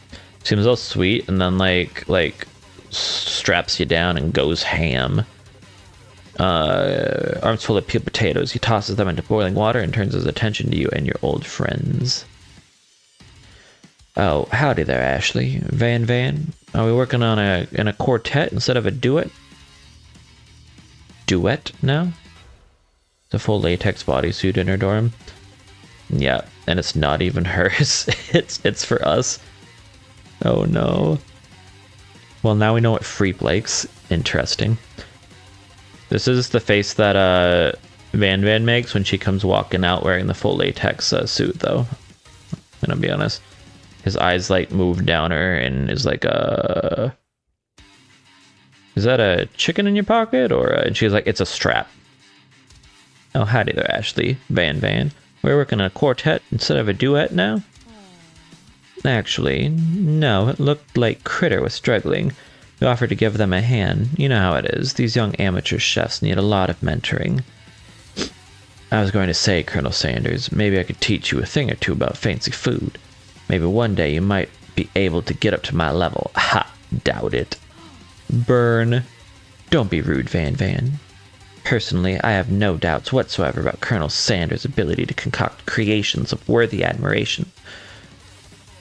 Worthy of admiration. I'm learning how to read now for the first time. After all, your fried chicken was quite spectacular. The wink for me. But Colonel, if you ask me, I might make a better partner for you than this thing that has positioned itself at your station. Don't you feel deep down that we cast complementary shadows? We fit together, like a thigh and a drumstick, if it makes sense. She wants his drumstick between those thighs. Oh, look at... The drumsticks are already between her thighs. This lady after my mans. Get over yourself, girl. Get over yourself. Nothing about this makes any sense, but one thing is clear. She's coming for Colonel if you don't watch out. Okay. Honestly, I want both of them, if I'm being completely honest. He's an absolute heathen, but like, I'm kind of feeling like a heathen myself. Ashley is really going at you hard. You need to ask for some backup here before things get ugly. You're Colonel Sanders, hunk of hunks, your time of need. And Miriam, your forever bestie, always has your back. I did just hate myself for not turning to Miriam earlier, but like, I need him to rub it in her face that he's mine. I'm here to learn and express myself via my cuisine, not bicker with prima donnas. Partners were chosen at the beginning of class. Let's all respect the format. Okay. And to Colonel Sanders to confirm that you're on the same page. I chose Colonel Sanders, and Colonel Sanders chose me. Isn't that right? Sometimes conflict can actually build character. I wouldn't want you to shy away from a bit of healthy competition with our peers, Critter. He just not that into you? I think a gentleman would defend you in this situation. Did you do something to offend him at some point? Why do I actually kind of feel like I'm like being rejected by this man and I need to try harder? I can't be trusted in dating sims because I make the same mistakes that I make in real life, and then everyone will see my shame. They'll be like, wow, he's like trying too hard and going too hard at it. But also like, how dare he be out here playing games? Healthy competition? Eat my ass. Like, both figuratively and literally. You look for Sprinkles in hopes that he might step in, but he's nowhere to be found. Find those cute corgis and their short but sturdy stature, honestly. Look down at your station and realize that, in the tension of the moment, your hands have been cooking on autopilot. Distracted by the drama, you've already crushed the boiled potatoes into a perfectly creamy mashed texture. Plenty of butter and cream for flavor. As if your natural passion guided you through the steps you know so well while your attention was elsewhere. He's honestly a bad man. He's not a good partner and will make for like an amazing first husband, I think. But that's honestly it. Like, we'll always be like connected from the love child we'll have, but like, I'll partially regret it. I know just what to do. Colonel Sanders extends his hand. He's holding a beautiful white porcelain gravy boat, to which pours a smooth brown gravy. Gravy. smothering your nearly finished potato dish. Damn, like KFC potatoes. My mouth is kind of watering. Don't play this game hungry. Oh, the music is back. We need this moment to relax. Gravy flows down the mound of mashed potatoes. The results look spectacular. Granny would be very proud. Hope she's looking up at me from hell. Colonel Sanders holds a spork out to you. I'll even read this all like romantic like to fit the music. Colonel Sanders, sandals. Colonel Sandals. Colonel Sanders holds a spork out to you. You reach out and grab hold of it, but he doesn't immediately let go. Literally though. The two of you stand holding the same spork, and for that small moment, all of the madness and pressure in this crazy world stops. Your eyes lock. The moment is electric. Time stands still. If you love something, set it free. Together, you dig the utensil into the mashed potatoes and lift a heaping sporkful up. When you see Ashley with a sinister look, you know she's plotting against you to be with Colonel Sanders. And then, filled with rage and without thinking, you fling the sporkful of mashed potatoes right into Ashley's stupid, beautiful face. Van, do something, do something. Scooping up a fingerful, Van tastes the dripping mashed potatoes and gravy and realizes that it's delicious. Horrified by this revelation, he slinks away. Will he ever be able to cook something with so much love and integrity? Hold on right there, Critter. We do not waste food in the broom cooking arena. Colonel Sanders, lick it off of her right now. And I'm like, no, that's my man's. Colonel Sanders, I expect better from you. If you throw one more spoonful, you'd both better be prepared to eat it from wherever it lands. Like I said, I am prepared to eat it from where it lands. Can I has potatoes face? What? What? Can I has potatoes face? What does that mean? Van rushes back over, a covered dish in his hands. Mashed potatoes with gravy? Pathetic. Just a few minutes I prepared a full meal, gaze upon my specialty, braised tentacle of octopus in my silky saltwater sauce, plated on a battle axe blade forged by my supreme chef ancestors. That's a bit much, Van, I'm gonna be honest. I like simplicity, and honestly, as much as maybe like taki, as they call it here, can taste okay, like just octopus isn't quite for me. Did I say taki? It's taco. Takoyaki. I guess I shortened takoyaki into taki. Let's talk about it. But no, like the taco octopus is just too chewy for me. It ain't quite for me. You've ignored me for too long, and that ends now. It is I who will have first bite, and you will all look on with envy. Is he working with student? Interrupting student rushes at Van and swipes a bite of his signature dish right off his plate. No, don't. Something about this dish doesn't strike my nose quite right. I think the octopus was rushed and may have turned in the process. The results could be toxic. No, student, what have you done? Too late, it has been eaten. The tentacle has ruined student. I think I left something in the oven. He has to go shit himself. I don't feel so good. It killed him. What? What? It killed student? Okay, so student is dead. You know, I was worried that switching from like horror games to a Colonel Sanders KFC dating sim might like be too polarizing, but I'm happy that this game has ghosts too. I really appreciate that so far. Everyone step back. Don't take another bite. When you look back at the plate, the rest of it is gone. You notice the tip of the tentacle being slurped up into Pop's mouth. Oh shit, is Pop dead too? Huh. Okay. So Pop's stomach is made out of like sulfuric acid. Pop winces in pain for just a moment, then is almost immediately back to his oblivious self. He's a shade, exactly. He's a shade for real. Literally, we'll be he'll like try to blow out our light, but we won't notice. Be like, old news. Oopsie, tastes like poison. The entire class is gathered to watch Pop's final moments.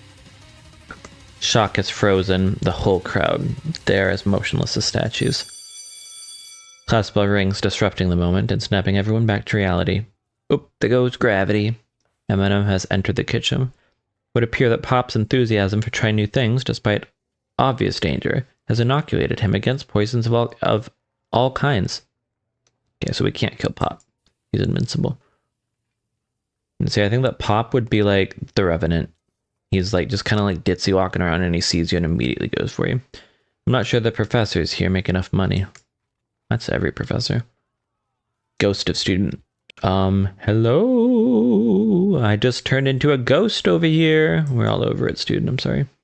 Seeing that you're shaken up by that really annoying student and all his nonsense, Colonel Sanders approaches you. I'm sorry you had to go through that. Please, let me walk you home. What? Like, for real? Oh, come on. Literally, Freep, you were right. He's a shade.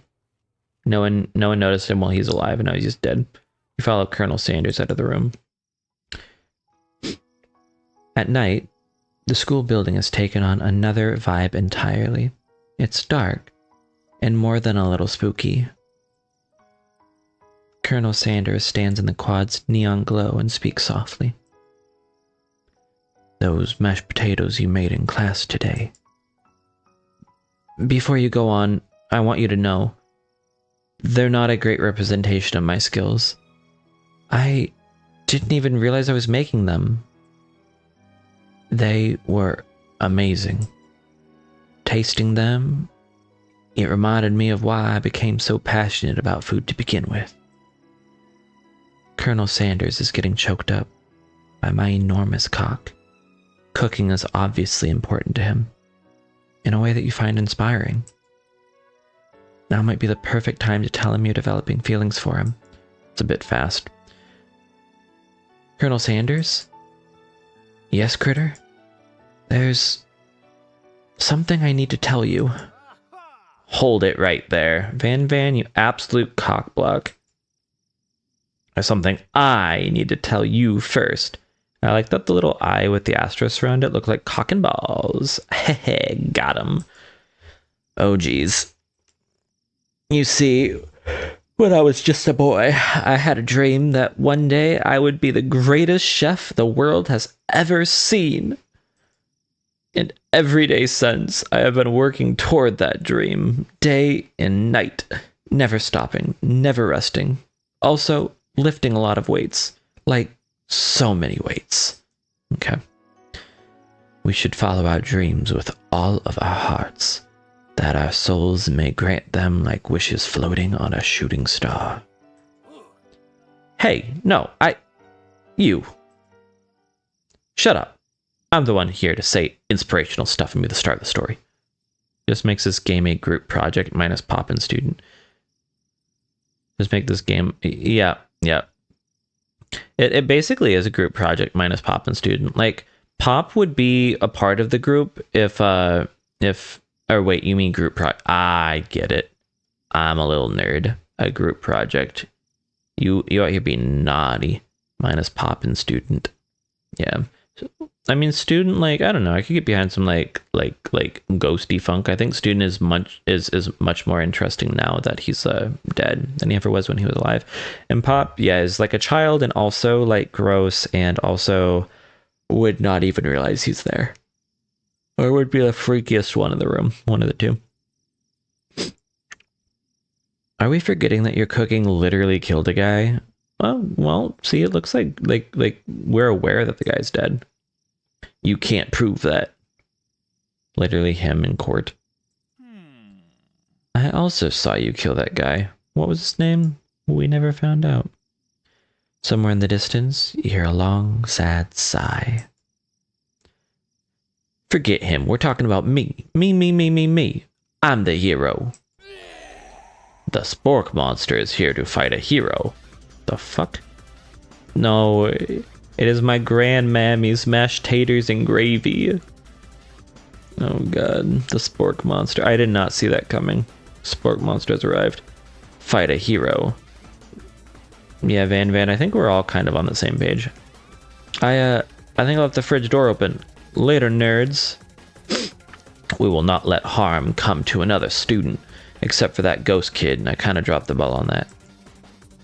Be afraid, be very afraid of me, because I'm a monster, see? Is he rhyming on purpose, or is it just coincidence? But before you can discuss syntax any further, it's a turn-based fight sequence. Oh, that's cool. Well, what will you do? Okay, well, we're attacking, of course.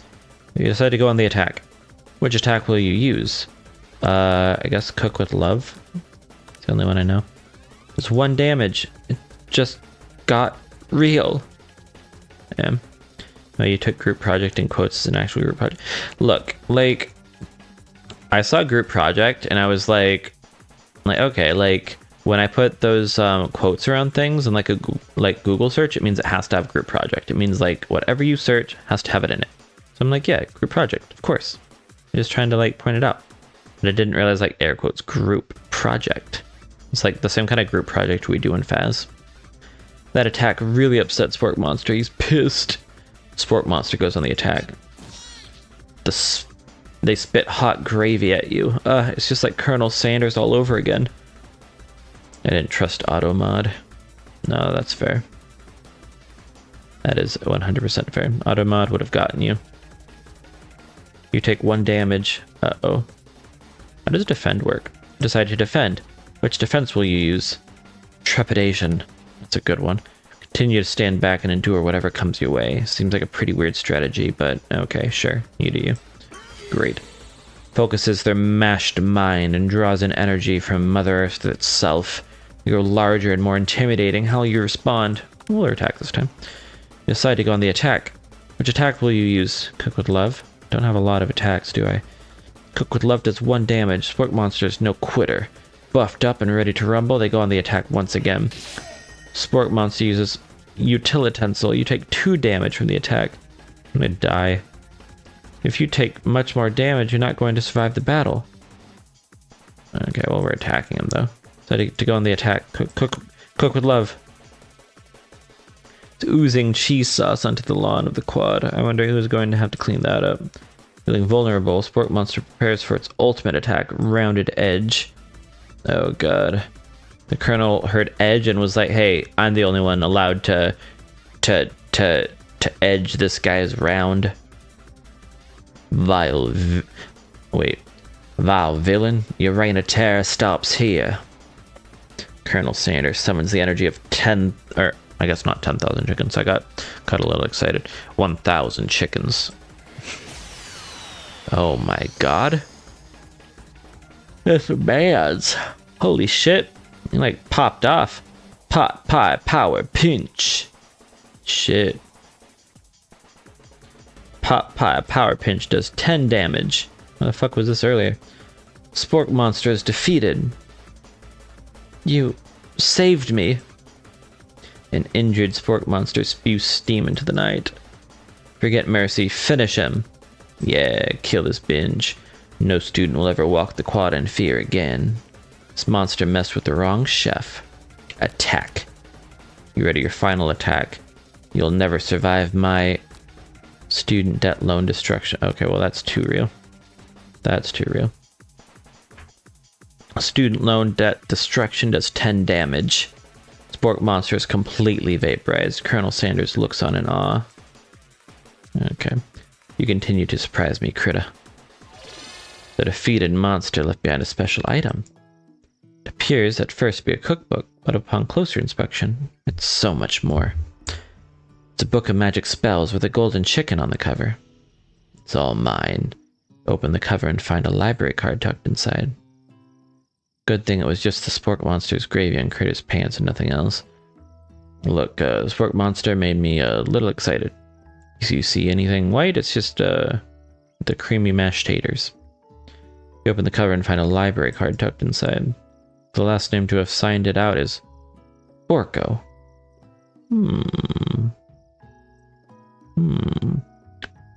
Orko. That name sounds strangely familiar. Your blood is pumping as you stand in the quiet of the night, holding the mysterious book in your hands. It's pumping so hard that your pants start to sit kind of funny. As you come down from your battle buzz, you realize that your final attack has left you completely depleted. The world around you begins to fade away. Without any energy to keep your eyes open, darkness overtakes you. Am I in his room? Or is he in my room? He's in my room with me? So I love the Chinese character for chicken up on that poster. The image of Colonel Sanders flashes before your eyes as you fall asleep. He must have helped you get home. Your tired state, you don't know if you could have made it without him. What a guy. My last words before I drift to sleep is I consent. You want to thank him, but you don't have the strength to utter a single word, so I utter two instead. I consent. Feel your covers being pulled up over you as you're tucked in tightly. That's not the only tight thing in this bed, Mr. Sanders. Good night, my Colonel.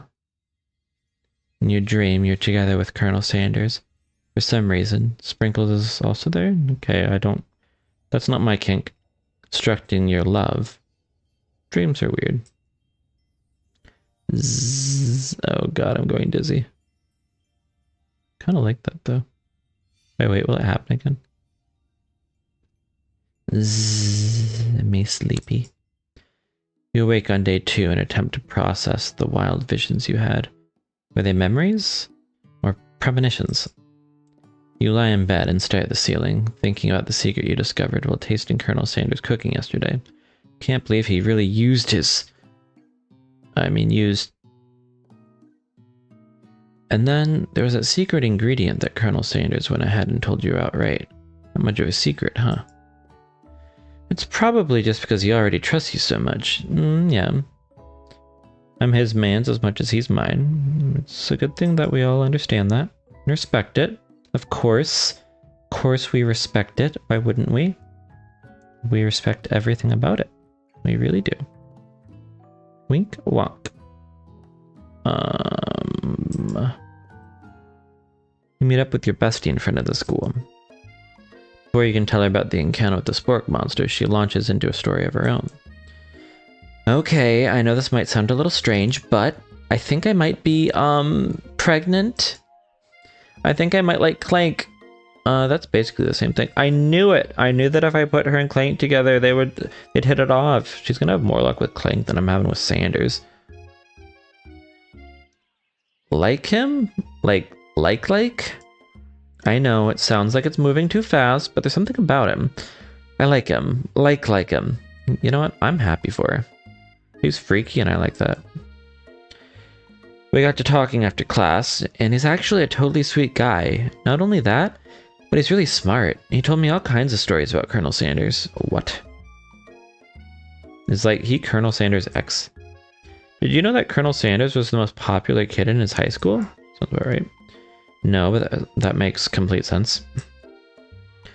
Yeah, but he was so popular that he was voted prom king at a school he didn't even go to, and was also the convertible, that he... What? At a school he didn't even go to, and was also the convertible that he himself rode in at the front of the homecoming parade. What? So popular that he was voted prom king at school, didn't even go to, and was also the convertible that he himself... What? He rode the convertible? Or he was the convertible? Thinking maybe something got lost in pressure cooker language translation there. Okay, I'm happy that that's not just me. Either way, maybe it'd be best if you took it slow with this new boy, like I am with Colonel Sanders. I don't know if slow is quite the right way to put that. You and Colonel Sanders, the coolest guy in school, the most famous student to ever attend University of Cooking School Academy for Learning. You're a thing now? Miriam, you need to shut the fuck up. Absolutely shut up. Of course we are. We definitely connected yesterday.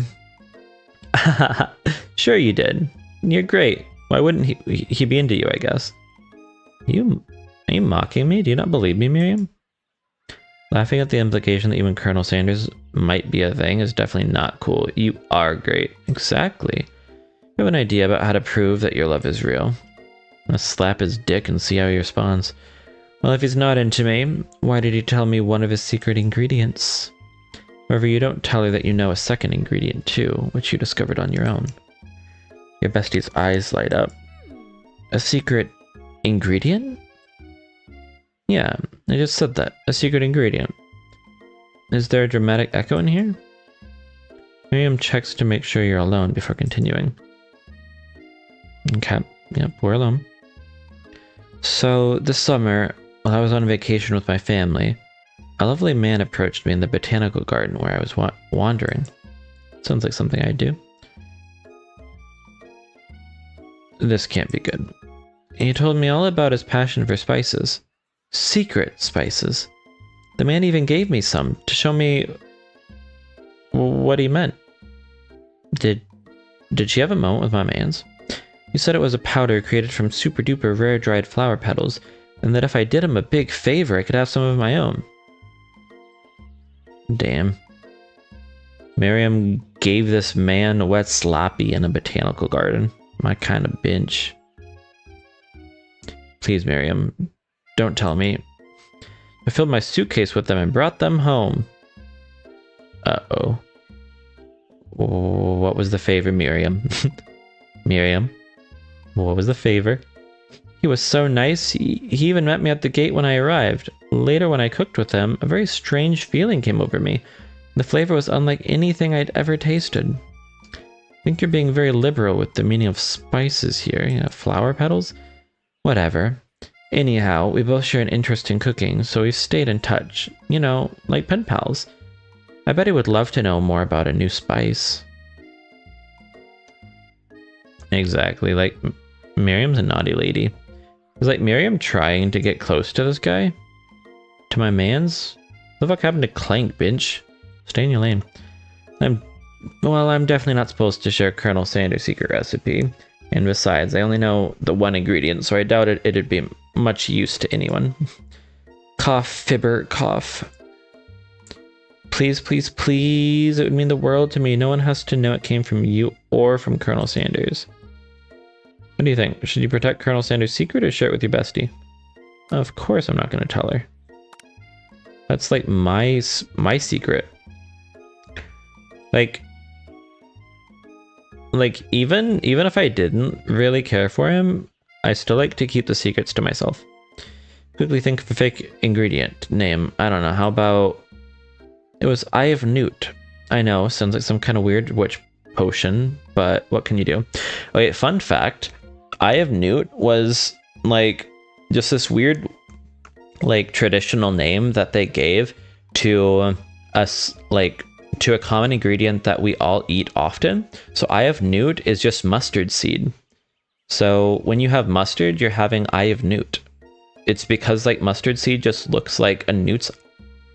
Oh, I had a little burp there. Too much chicken. Like mustard seed looks like the eye of a newt. So yeah, mustard seed, Eye of Newt. Eye of Newt? Wow. Her eyes light up imagining such a thing, and you figure that you've satisfied her curiosity and she'll move on. However, she immediately turns around and does some thumb typing on her phone that you can't quite see. It's probably not good. Or you can ask her to confirm that she was definitely not texting secrets to other people. You're interrupted. A wind rushes in. Cherry blossom petals fill the air. Ah, look at... Just like home. It's Colonel Sanders. He's arriving at school on a horse. That's a bit much. You should be riding me, not the horse. I am. Colonel Sanders' horse is truly a thing of beauty. Okay. Without ever acknowledging that he's being watched, he does a short horse dance before dismounting with a flourish. He then slaps the beautiful creature gently on the ass, and I swoon, imagining it was my ass he slapped instead, sending it running free into the countryside. You are so struck by the sight of him that you lose your virginity, lose the ability, sorry, read that wrong, to speak coherently. Yeah, Yeah, that's why I said that. Oh, I didn't realize anyone was watching. Don't worry. He knows his way home. We're just gonna do one of these measures. There we go. Okay. Perfect. Nightbot hates my guts. But we tried anyway. You attempt to compliment Colonel Sanders, but the words don't come out exactly right. What a horseful butte you have. I mean, what a horseful butte you have. Dang it. That's what I just said. Being a good friend, Miriam attempts to cover for you. Oh, Critter just gets really nervous around people they're like, thanks, binge. What? That is not helping. I mean, they got food poisoning and were up all night. It was gruesome. You should have seen it. He gives you a wink and a smile as if to say, situation handled. Can't blame a girl for trying. That's fair. And with that, Colonel Sanders disappears into the school, leaving you and Miriam to follow. Okay. Jared from Subway staring at us. When you enter the classroom, you can see your two rivals, Ashley and Von Von, are doing something bad. By the way they're hiding, you know it must be really bad. Like, counterfeiting recipes bad, experimenting with restricted ingredients bad, summoning a demon bad? I like the, like parallels between I Love You, Colonel Sanders and Phasmophobia. Like, that either way we're summoning a demon. Kind of love that. You try and get a peek over Von Von's hulking shoulder. It's fair. But he sees you coming. Whoa there, little one. What if we read his lines like Johnny Bravo? Whoa there, little one. I'm not sure you're ready to handle this. He's like, whoa, mama. Tell him to stop acting immature. You're not interested in them. But really try to take a closer look. Yeah, that's fair. Oh god. She sees me peeking. Oh god. She gonna slap me on the tip. You sit near the rivals, but leave your back turned to them. You even hear Van mutter something that sounds a bit like a magic spell. Do they also have like a spell book? However, he notices you eavesdropping. You try to cover your tracks and improvise an excuse. It's time for class and you're distracting the rest of us who want to learn. Nice save. Now you've upset them. Okay. Oh, and you're the Emperor of Cooking, are you? You make the rules? I'm not sure you'd know a good meal if it ate you. That's probably one of his better burns.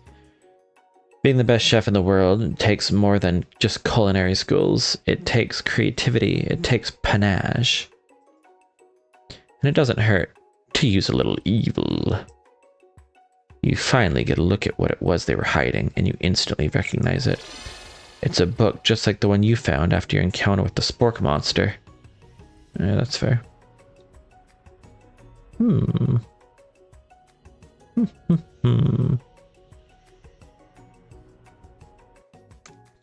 That's the same book I found last night in the quad. Why are we letting them know? Ashley immediately elbows Van, who hides the book behind his back.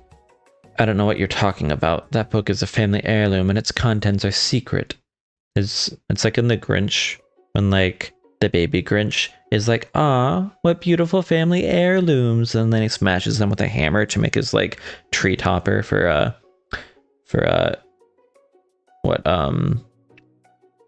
Betty Lou Who? No, Betty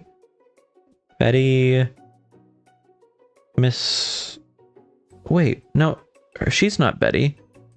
Dang. Hey Google, who is the Grinch's love interest? I've forgotten. Martha May Whovier. That's right. Martha May Whovier. Martha May Whovier. Okay.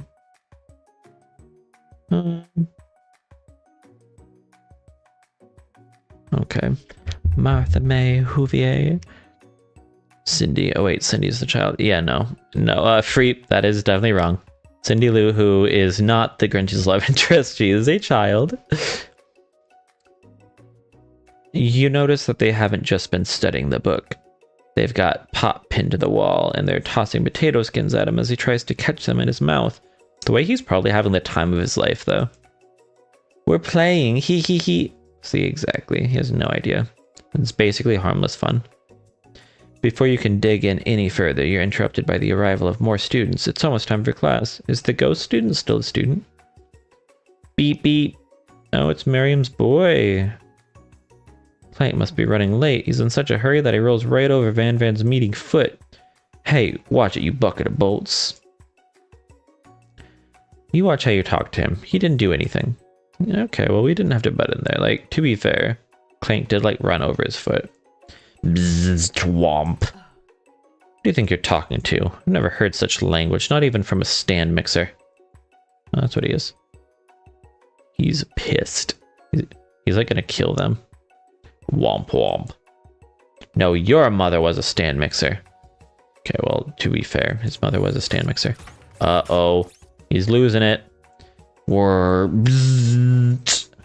Van Van jumps to attack Clank, but Clank shocks Van Van, sending him flying across the room. Fist. Ooh, mommy. That's mommy for real. Look at her. Damn. Damn. The last thing you ever see. You know what? Like, the only thing that would make her better is if, she was like secretly femboy. Like, she'd be packing like a secret herb and spice herself, or should I say himself. Ashley is more like an Ash he. Am I right or am I right? I'm just being hopeful. Protect me, Colonel Sanders. These crazed men are about to come to blows. I'll come and blow. I don't care. I think it must be over me, but I'm not interested in either of them. Well, that's kind of rude and not fully accurate, if I'm being completely honest. Anyway. Any bother. Ashley's tone has completely changed in an instant. She bats her eyelashes at Colonel Sanders. Surely he must know this is a ruse, right? In a weird way, they're kind of perfect for each other, though. Gentlemen, get a hold of yourselves. Save it for the arena, at least. Or don't. Honestly, what do I care?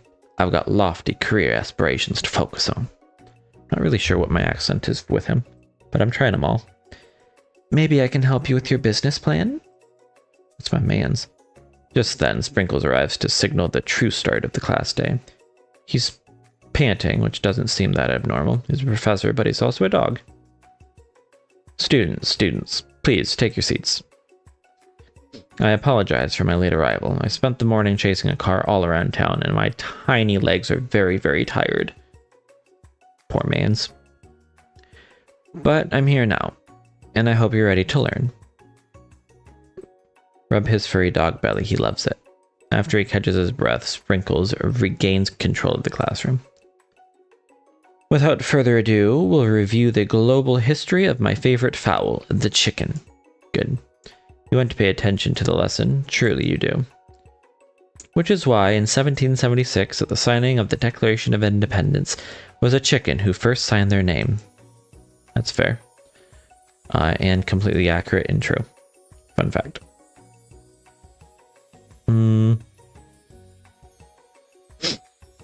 But you can't help but daydream about Colonel Sanders, and you miss most of the important parts. When you come to, Sprinkles is holding a tray of food in front of you. Well, Critter? The Critter fritters, if you know what I mean? Naturally, this appears to you to be a sample platter. Which item do you want to sample? A dog biscuit. Because of the shape it's baked in, you assume the dog biscuit is a treat made by Sprinkles, an example of his own culinary talents, perhaps. You reach out for it when Sprinkles jumps up and bites you onto your cooking apron. That's fair. He wants the treat. What kind of monster would steal a dog's favorite biscuit? That's fair. Apron is left in tatters. I look like a nasty binge. Entire class looks in horror as you fall unconscious from the embarrassment. Can this be the end?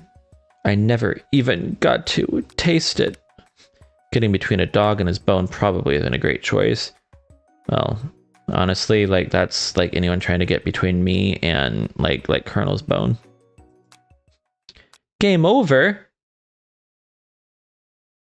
What? The teacher killed me? The hidden Scotty? You also love the Colonel's bone? Honestly. Look, like, I was rizzing up hard. The problem is that I took this dog's bone. This is messed up. Also, hello, hidden Scotty. No. I'm so sorry that you had to see this. Oh no. Wait, so like, I'm obviously gonna try again, but how am I doing? Honestly, I'm doing great. I'm doing great, other than the fact that this dog literally just killed me. Other than that, if I click try again, do I just get to hop back into it? Please? Oh god. What if it makes me start? Okay.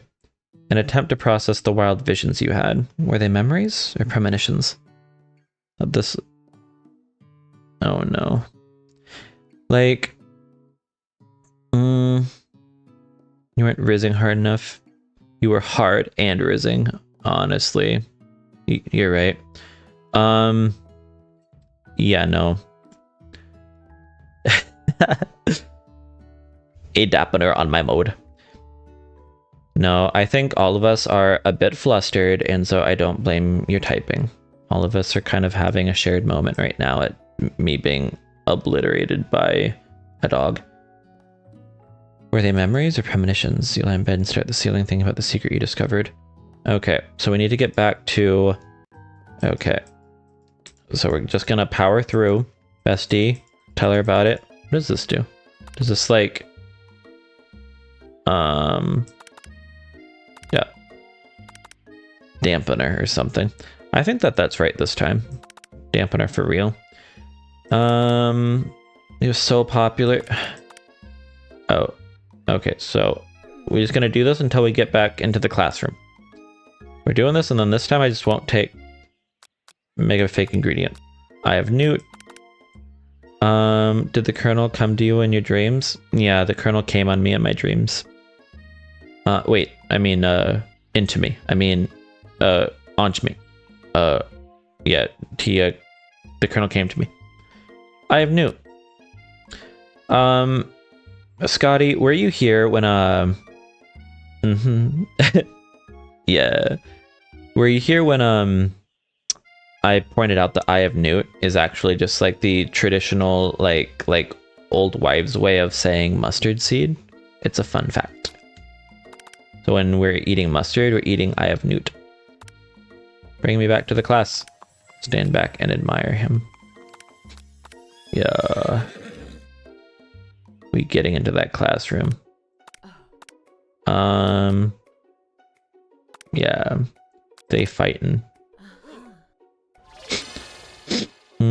Are mustard seeds? Wait. Are mustard seeds just for... Well, I mean, like mustard seeds don't exist so we can have mustard. Well, actually, that's not completely fair. I mean, you can put mustard, so I like mustard is mustard seeds. So yeah, like pulverized ground up mustard seeds is what mustard is made out of. But yeah, I like to use like old grain mustard to like make like honey mustard chicken breast. So I like mix up honey and mustard seed, and then I slather it all over onto the chicken, and then I do very like heinous and unthinkable things. And I cook the chicken in the microwave. Fun fact.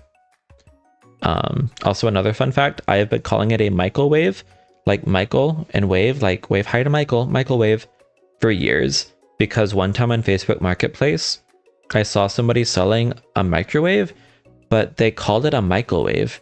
And I'm like, does this person on Facebook Marketplace just not know that it's microwave? Are they doing this on purpose?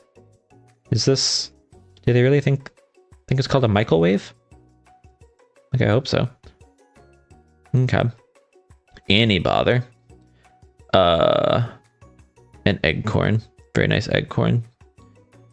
An eggcorn. You're joking about the microwave chicken, right? No. Okay, like microwaving chicken is such an easy, fast way to make it. Like, I will be honest, I will normally like fry it on either side like after I bring it back out. But I mean, like, it cooks fine, and chicken in Japan is safe. So I mean, like, I don't really have to worry about salmonella. I think, is like Japan a salmonella free country? I think we are. Anyway, you can't be disappointed. No,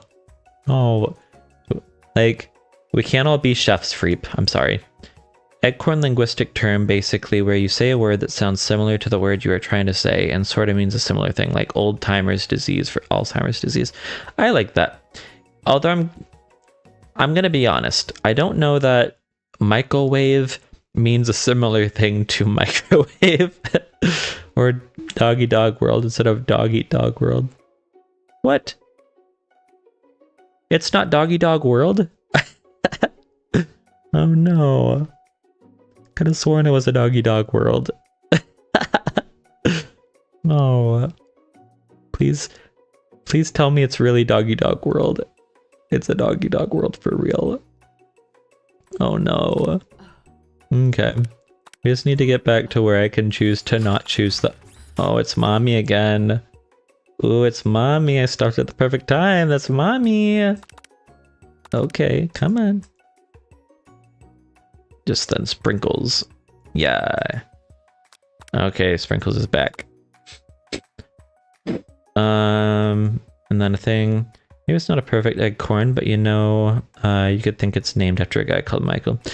Yeah, and I mean, like the wave you do with your hand is like a wave, like in physics, you know? So I mean, the wave that you're doing with your arm it's moving in a wave form, just like microwaves are small waves of energy. So I mean, guess either way. We could talk ourselves into believing anything though, couldn't we? Isn't fully unbelievable, you know? Exactly. It's pretty believable. Why, in 1776, at the signing of the Declaration of Independence, it was a chicken who first signed their name. You heard it here first. Thomas Jefferson was a chicken. That's why his name was so big, is because chickens are notoriously bad at signing their signature small. They have really bad eyesight, so they have to sign it really big so they can read it. But probably leans more toward malapropism. Define malapropism. What is that one? And you come to, Sprinkles is holding a tray of food in front of you. Okay, so we know that it's not the doggy biscuit. We'll go a shimmering pepper. A brightly colored pepper stands out from the other items. It sparkles in a most eye-catching way, so naturally you reach out, grab it, and eat it right away. Okay. Ooh, Nightbot sending out our reminder that if you're enjoying the chaos, don't forget to follow and join the burrow. The Discord chat is also in the what's the word? The homepage, whatever the homepage is called. So if you feel like joining the burrow, we'd love to have you. There's ridiculous characters in there who chat away like crazy. So, however, your body's not prepared for the heat. Oof, we not prepared for real. The peppers triggered an intense spice hallucination. Love when that happens. Feels like forever as you trip through the universe. Malapropism is just fully saying the wrong word that means nothing close to the same thing but sounds the same. Like, she looms like an allegory on the Nile is meant to be it's meant to be an alligator, but you know, very wrong. Okay. She looms like an alligator on the Nile. Like an allegory on the Nile. I like that one. Poetic. Malapropism.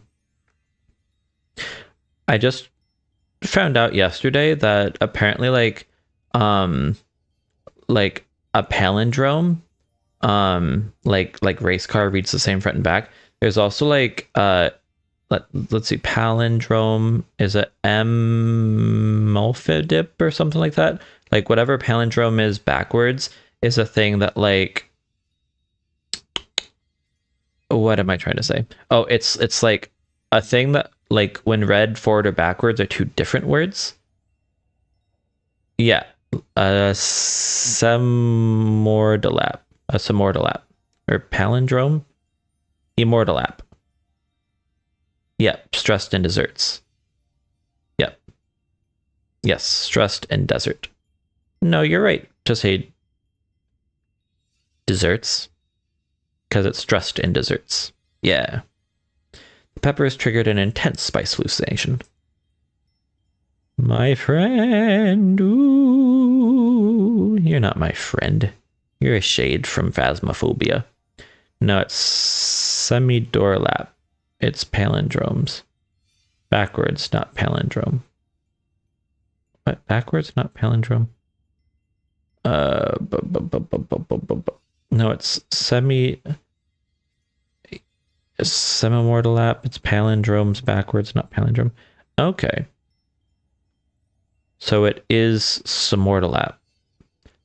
It's the plural form backwards, not the singular. Okay, well, I suppose that makes sense because there's more than one immortal app. So you couldn't say like plural of immortal apps because then that wouldn't work. So that makes sense. It takes into account that there's palindromes plural. So then it would be Semortal app would I guess be the palindrome of the plural of palindrome. So that makes sense. Ooh, looks like it is 3-minute break time. Go and get some water. Right now, do it. Do it, do it, do it. We'll return with more cozy chaos right after the break. But, yes. I do the ad time so that way you guys don't have to sit through like pre-ad time. But yes, go take a break, go get snack, go pee, go enjoy yourself. And we will be back soon. My friend. Ooh. This guy again. For real. To give you an important message. Ooh. You must avenge my death and fulfill your destiny. Why you avenge your death? All you must do is... We cut him off. Cough, cough. I was saying, to fulfill your destiny, all you must do is... Cough, cough. Sorry, I think I've still got some spice stuck in my throat. It's fine. I'll work through. Cough. To fulfill... Cough. The prophecy. Hello, welcome back, Scotty. Cough, cough. You must. You feel yourself begin to regain consciousness. Ah, man. You come to and find everyone is staring at you. That pepper was the last of its kind on Earth, and now it's gone forever. You think to yourself, geez, I should pay better attention.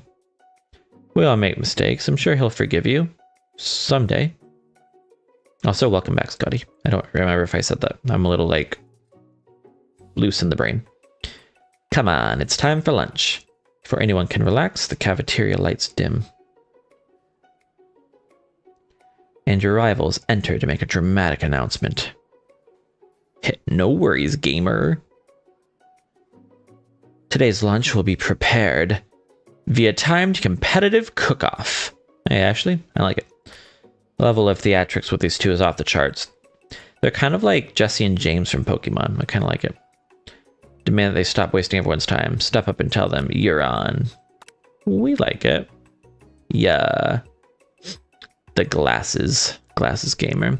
That's trouble and make it double. Like, I need to remember to, like, put together the whatchamacallit? Like, the critter emotes for, like, followers. Right now I have the emotes for subs, but I want to also make some emotes so that way like people don't feel like they don't have things for them too if they aren't subbing. Well, thank you so much, Scotty. I appreciate you. Appreciate the follow. Welcome to the burrow. We're all critters in here.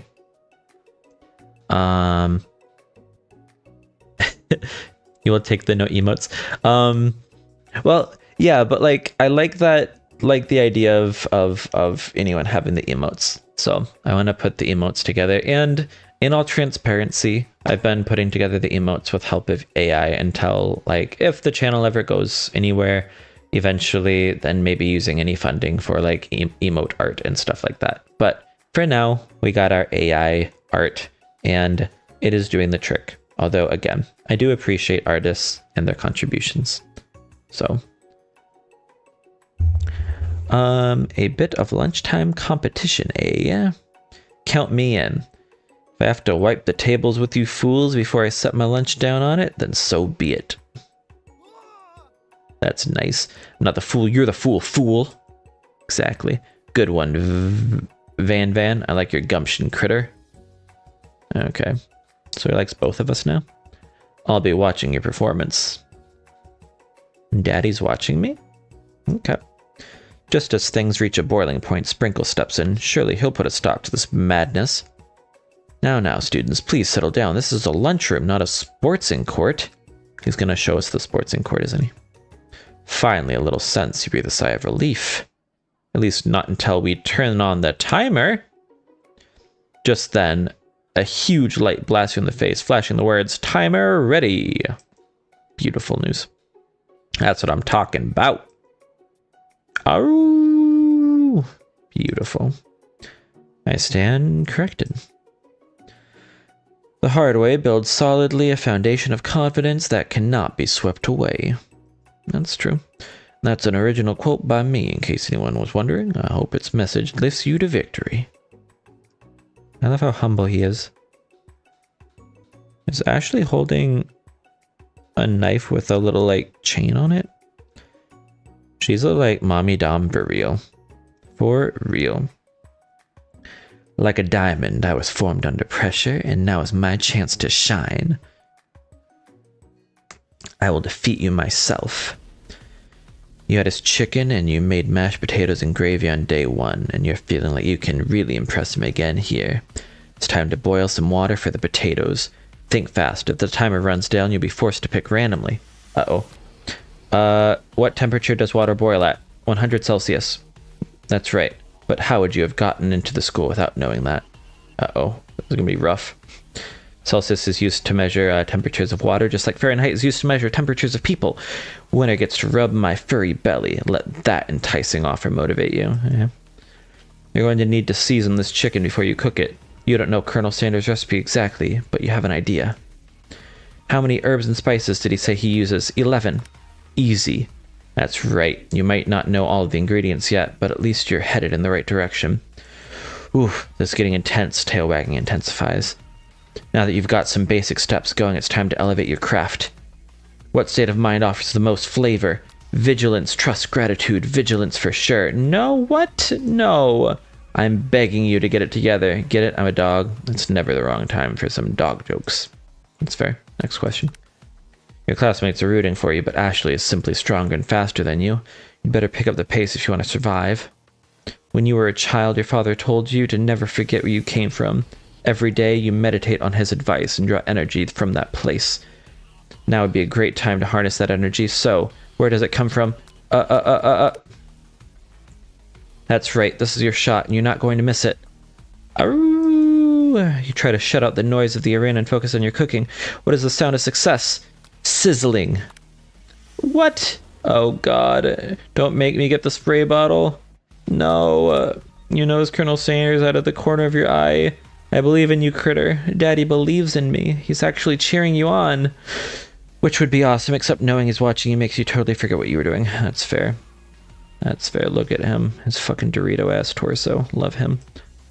Now you can think about it as Colonel Sanders. Exactly. Oh my god. Victorian battling... Oh shit. Oh god. Grr. You're stranded on a desert island with only one dessert cookbook. Which do you take? What a hunk. Damn. I know, right? You know what? Shouldn't you be focused on the challenge? You're falling behind. Sorry, I forgot the question. Walking along a beach. Holy shit. There's an earthquake happening right now. Oh my god. Wait. There's an earthquake. Like, my house is shaking right now. What the? Okay, sorry. But an earthquake is happening right now. 1 second. 1 second, the house is shaking. 1 second. Okay. I think it's mostly okay. No, I still feel it. The house is shaking right now. Okay. We good?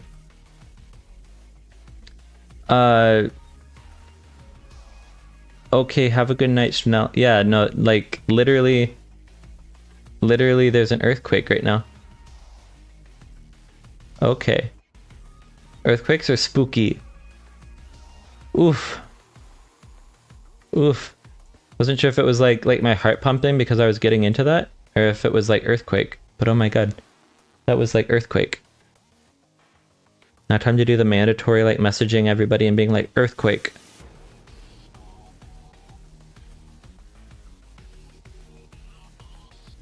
Let's see. Earthquake. Wowzers. Okay. That was interesting. Okay. I like, oof, spooked me a bit. The area that I like live in, we're always kind of worried about like a massive earthquake that's supposed to like hit really any time, any year, any day. It's been over like the period that it normally takes for it to go off. So no, slightly spooked by that little earthquake there. Ooh, but I think we're good. I think we'll do okay. Oof. I think, yes. What does that have to do with crafting spectacular fried chicken and delicate baked biscuits? Woof woof. You're really struggling to keep up. At the next station over, Ashley has already begun plating elements of her dish. It's colorful and complex. To make up time, you toss your biscuit dough into a stand mixer. As you do, the crowd gasps. Yikes. Zbzzt. I know you love nothing more than seeing a fellow appliance utilized in a kitchen battle, but sometimes that means sacrificing the personal touch. Or you might not have any hands, but Critter does, and a good chef needs to be touching the dough to know when it's properly mixed. Are you making Stand Mixer feel bad about himself? There's an easy way and a hard way. You don't get far by going the easy way. When you hear everyone talking, you realize how serious your error was. You immediately shove your hand into the mixer to rescue your dough before it's overmixed. The Colonel Sanders dating sim. Hi-oh, you just missed it. I just like went through an earthquake. There was just like an earthquake that happened and my whole house was shaking. Like wasn't expecting that. Well, obviously that's the whole thing with earthquakes is you don't expect it. But yeah, no, that was interesting. It spooked me for real. Okay. Yeah, no. The like area of Japan that I'm in is like it's not like super seismic as far as like activity, but like there's definitely like earthquakes that happen. I still feel like there's some slight like jitters, like maybe some of the like aftershock happening every so often. It was like not like huge, but like normally if you feel it, it's like a slight kind of questioning it. That one like felt it.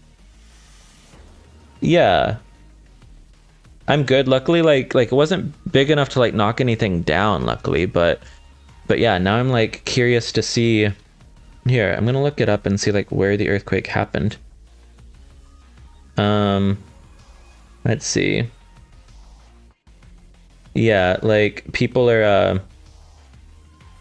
in my group chat here now talking about like how like they also felt it. Wicked. What is it like being in an earthquake? It's like it's so weird because it's really like impossible to describe without like going through it. It's like how would you even it's weird because like just the whole ground that you're on is like moving back and forth. And like I'm on the 3rd floor of my building. So like when you feel it, like not super high up, but like when you're not on the ground, it's like, to me it feels extra wobbly. It's just weird. Like plane turbulence, not quite, because plane turbulence kind of goes up and down, but this is like mostly a side to side kind of wobble. So it's like, think like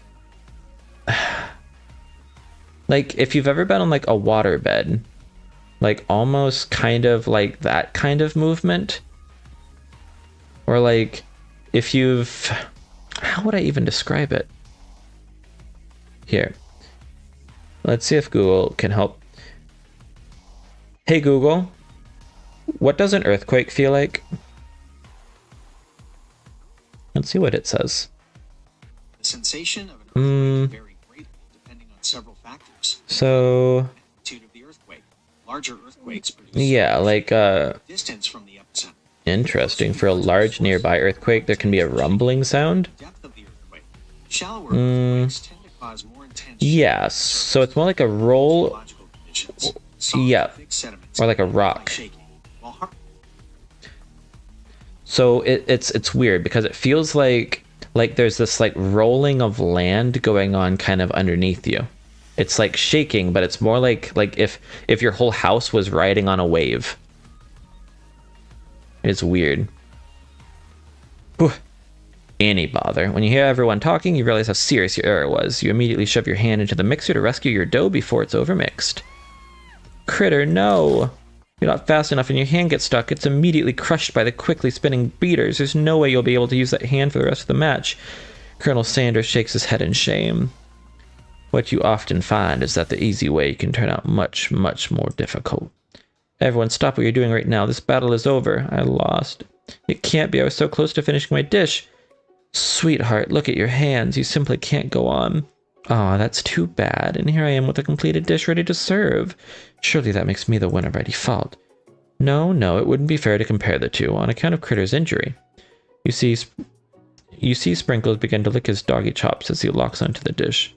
But I suppose you should at least tell us what you prepared. Well, because I'm the sweetest, I skip straight to dessert. Under this white chocolate dome, you'll find a wide array of delights, taking you on a journey of flavor that tastes good and tells a story of excellence. That does look nice. We're going to ask Critter to do the honor, but since you're injured, I'm afraid that pouring this creamer of delicate hot chocolate sauce might be too difficult. Colonel Sanders, if you wouldn't mind lending me your strong, steady hand. Colonel Sanders pours the hot chocolate sauce on top of top of the dome, causing it to melt away, revealing the ingredients hidden within. Damn, we'll go on a honeycomb with a little violet going on. Inside you'll find a delicate fried cheese croquette, atop a slice of honeycomb, ice cream 2 ways, like me, tender nougat, and pearls of blueberry gelée. Colonel Sanders seems intrigued, but perhaps not impressed, as he dips his finger in the chocolate sauce. Simplicity isn't your strong suit, is it, Ashley? Oh, you. Hee. He places a sauce-covered finger into his lips. Ashley leans over and whispers something into his ear. Dab of sauce sticks to his mustache. Internalize the rage you feel. Your rage burns so intensely within your eyes that they burst into flames. The flames cause your eyebrows to catch fire and they turn to ash and they fall off of your face, which means people will have a hard time understanding your emotions for the rest of the semester, perhaps forever.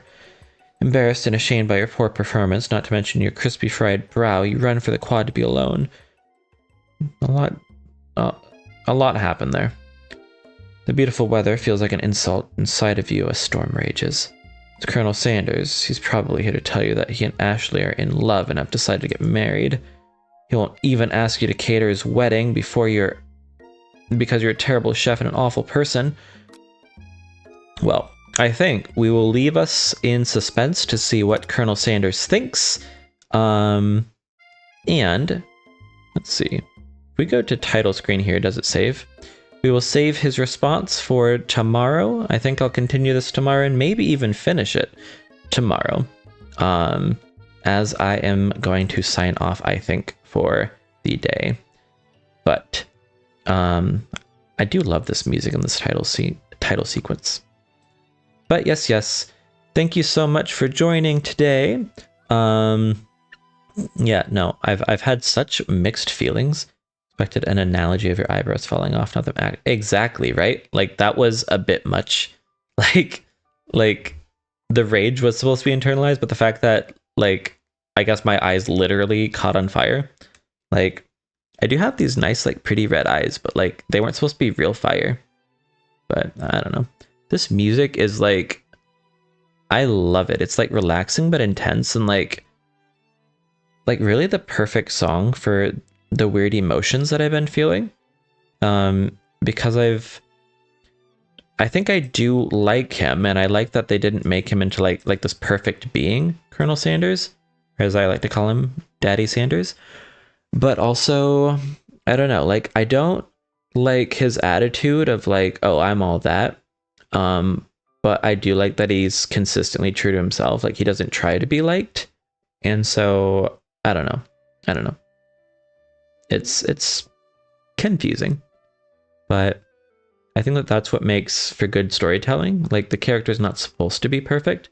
So, but yeah, I should be back on tomorrow. I think probably a bit later. So if anything, probably would be around 5:30 or 6 o'clock my time. Again, whatever time zone Japan is in. Because yeah, normally on Wednesdays I'm in work for a bit longer.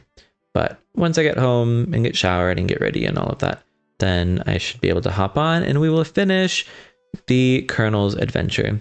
I think tomorrow I might also get myself a little something to drink, because I think I'm going to need it for however this ends. So, but yes, have fun. Wait.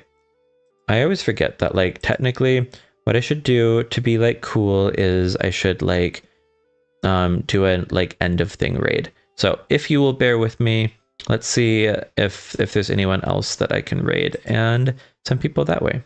Is there anyone else playing this game? Let's see. Colonel Sanders. Let's see, is anyone playing this? Lady Night, please don't microwave any more chicken for me. I make no promises.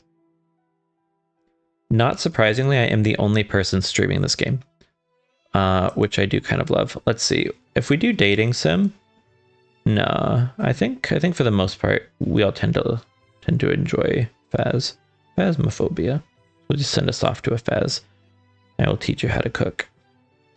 No, I'm fine with my microwaving of chicken. But yes, let's see who. Let's go with, I want another VTuber. But who? If we go with Dark Kiss, Neko English Neurodivergent, there aren't too many VTubers on Faz right now. So I guess we'll go with, the only one that I can spell is this one here. Let's go Raid Dark Kiss Q 121. Okay, cool. So we're gonna start up this raid to Dark Kiss Q121, and yeah. Once again, thank you so much for joining. Appreciate all of you. And yeah, join me again tomorrow where we finish this Colonel Sanders saga. And see if he gives us all 11 of his herbs and spices. But until then, have a great rest of your night. Goodbye.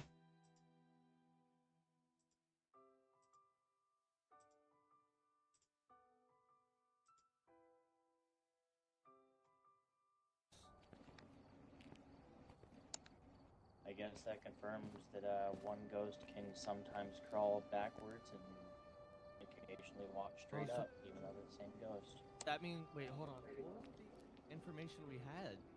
Oh, we crossed off, Yeah, we crossed off the spirit orbs.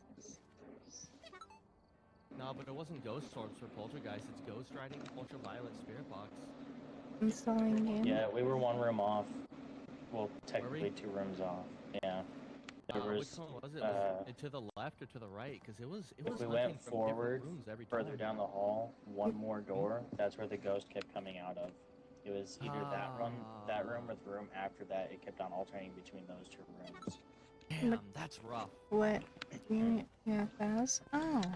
I'm currently playing with another streamer at the moment, Scooty. I kind of invaded them. I'm gonna be honest, oh shit.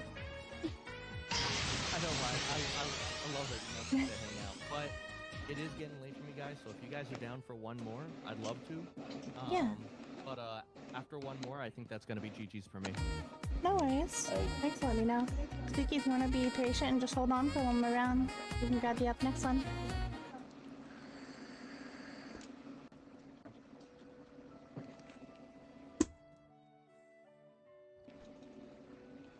Welcome in, Critter. Thank you for the raid. Okie dokie, we should be good to go when you Hopefully we guys get a house that's not the fucking insane asylum. I hope not. are. It's gonna be the freaking camp, Please bro. don't. Actually, Don't get Camp streamed? Whirlwind is really Yeah. good because you can cheat it by standing in the tents. I've never had a successful. I've had My one peace and successful Katie. camp search. Okay. Yeah.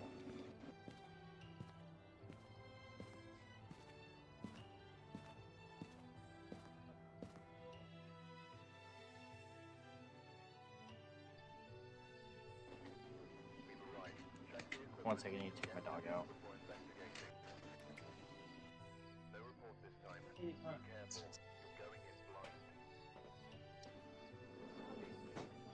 Okay, no reports, going in blind. The incense, firelight, and parabolic light. Light. Parabolic light. Incense, plus. And.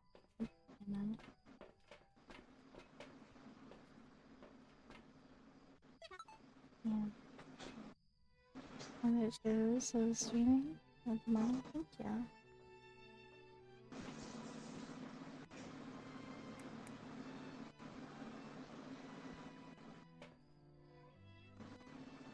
Good. Wait, I think. Oh my god, you're playing Carlos here. Oh my. Oh no, Lot's already inside. Yeah, no, let's get this just AFK. Just taking the pupper out real quick.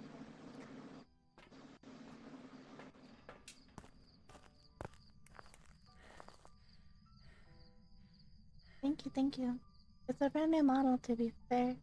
And I was able to customize her the way I want. So thank you.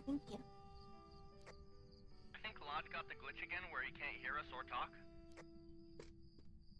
Oh? Okay, I got a confirmation that Lot's audio glitched again. Okay. Vlad's audio glitched again. Have we gotten any evidence? Nothing. Right now, I'm coming back to place more sound boxes so I can try to get an idea of where this ghost is. Okay. We check the bottom floor Ooh. pretty early. I may have found it. Only picked up sound boxes.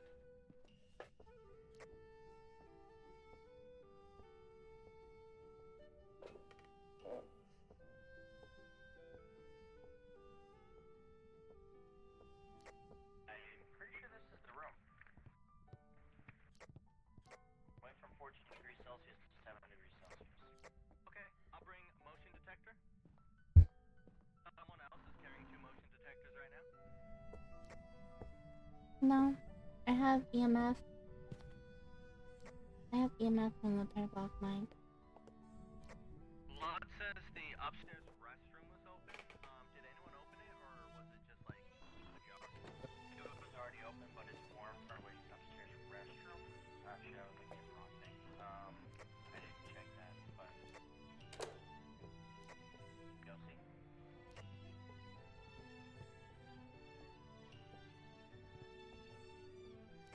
It is warmer inside of there than the other room.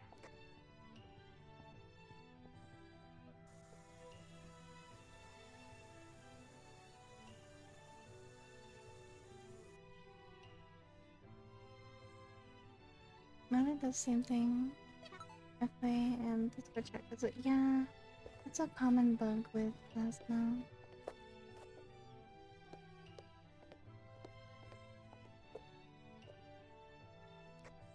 heading to the truck to see if I hear any beeps. If not, it's probably not in either of those rooms.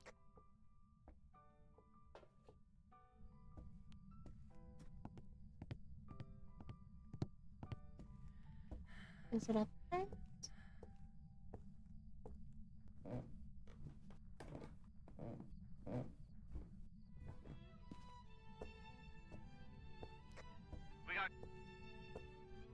Got what? We got what?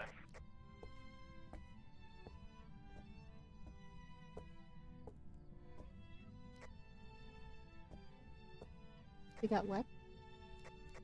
Motion sensor went off upstairs, right room, the master bedroom, so the ghost is 100% in there. I'm gonna go in by myself, if possible, to try to speak to it. A lot can't hear me right now, so he doesn't know. Where are you? Put the EMF right there. Give me a sign.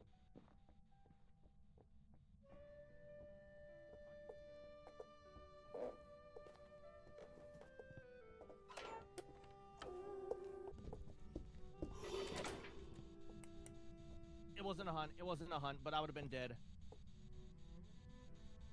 Are you here? I'm in the hospital. Do I get Where are the you? monkey colored tarot cards? Yeah. Are I you think here? then. Kind of 19 hours also. You wanna call? Go talk. Oh. I'm so drinking so much. It's gonna make you make bad decisions and then you're not gonna know what to do.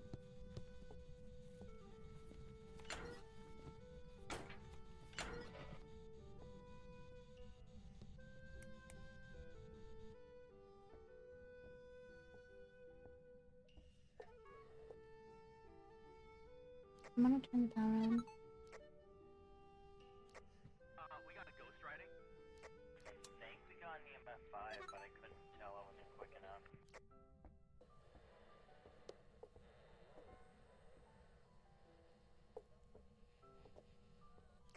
I'm bringing the other EMF in there. Our sanity It just burned across. below, yeah, everyone's sanity is below 50%. I'd recommend everyone coming back and grabbing some pills.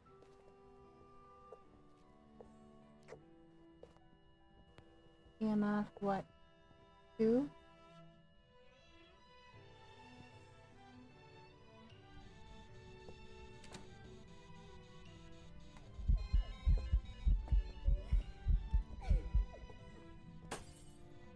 Right.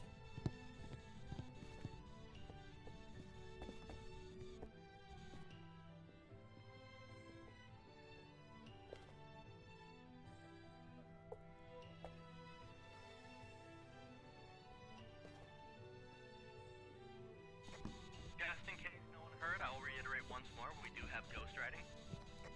Okay. Thank you.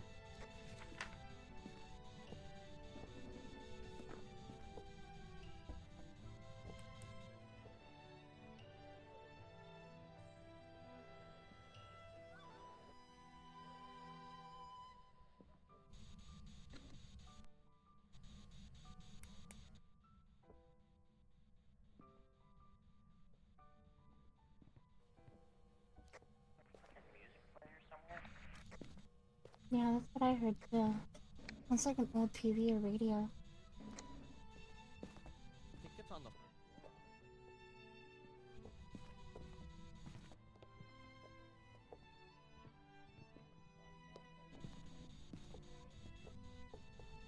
We got 5-finger handprint on the window. Does Oh, anyone have a UV. camera? Never mind.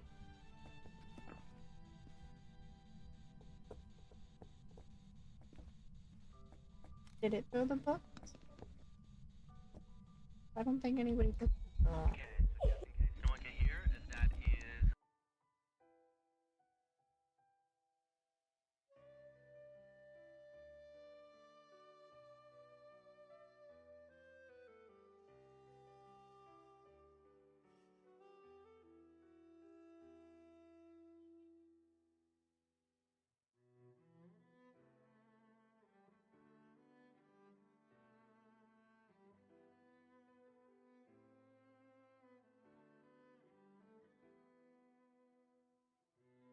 SMBC 三井住友銀行カードローンはカードレスかカード発行か選べちゃいますよ。どう選ぶのがいいの？お急ぎ気味のあなた、カードレスならカード発行を待たずに OK。スピーディー。他の銀行へのご入金もカードレスでスマホから。いいの？スマホ完結でスッキリなのもカードレスならでは。そりゃ助かるわ。僕らはカードレスがいいね。三井住友銀行カードレスが選べちゃいますローン。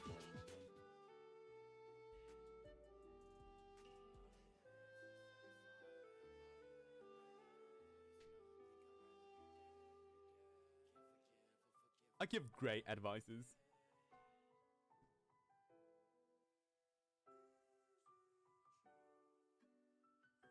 Wait, Eggy, you have so many points. Holy shit. That's crazy.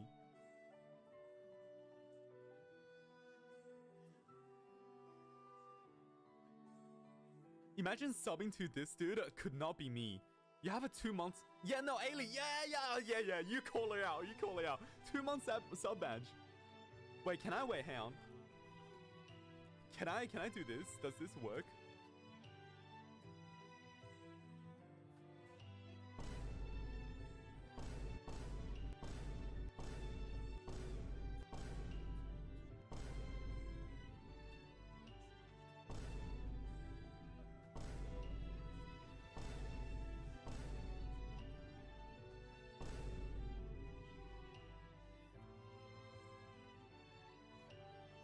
I don't know, man. Yo, Mega Man, hello, welcome in. How you doing? So when the bar closes, you know what, Quicks? I'm gonna throw you a freebie on that. I'm gonna queue up dancing with somebody.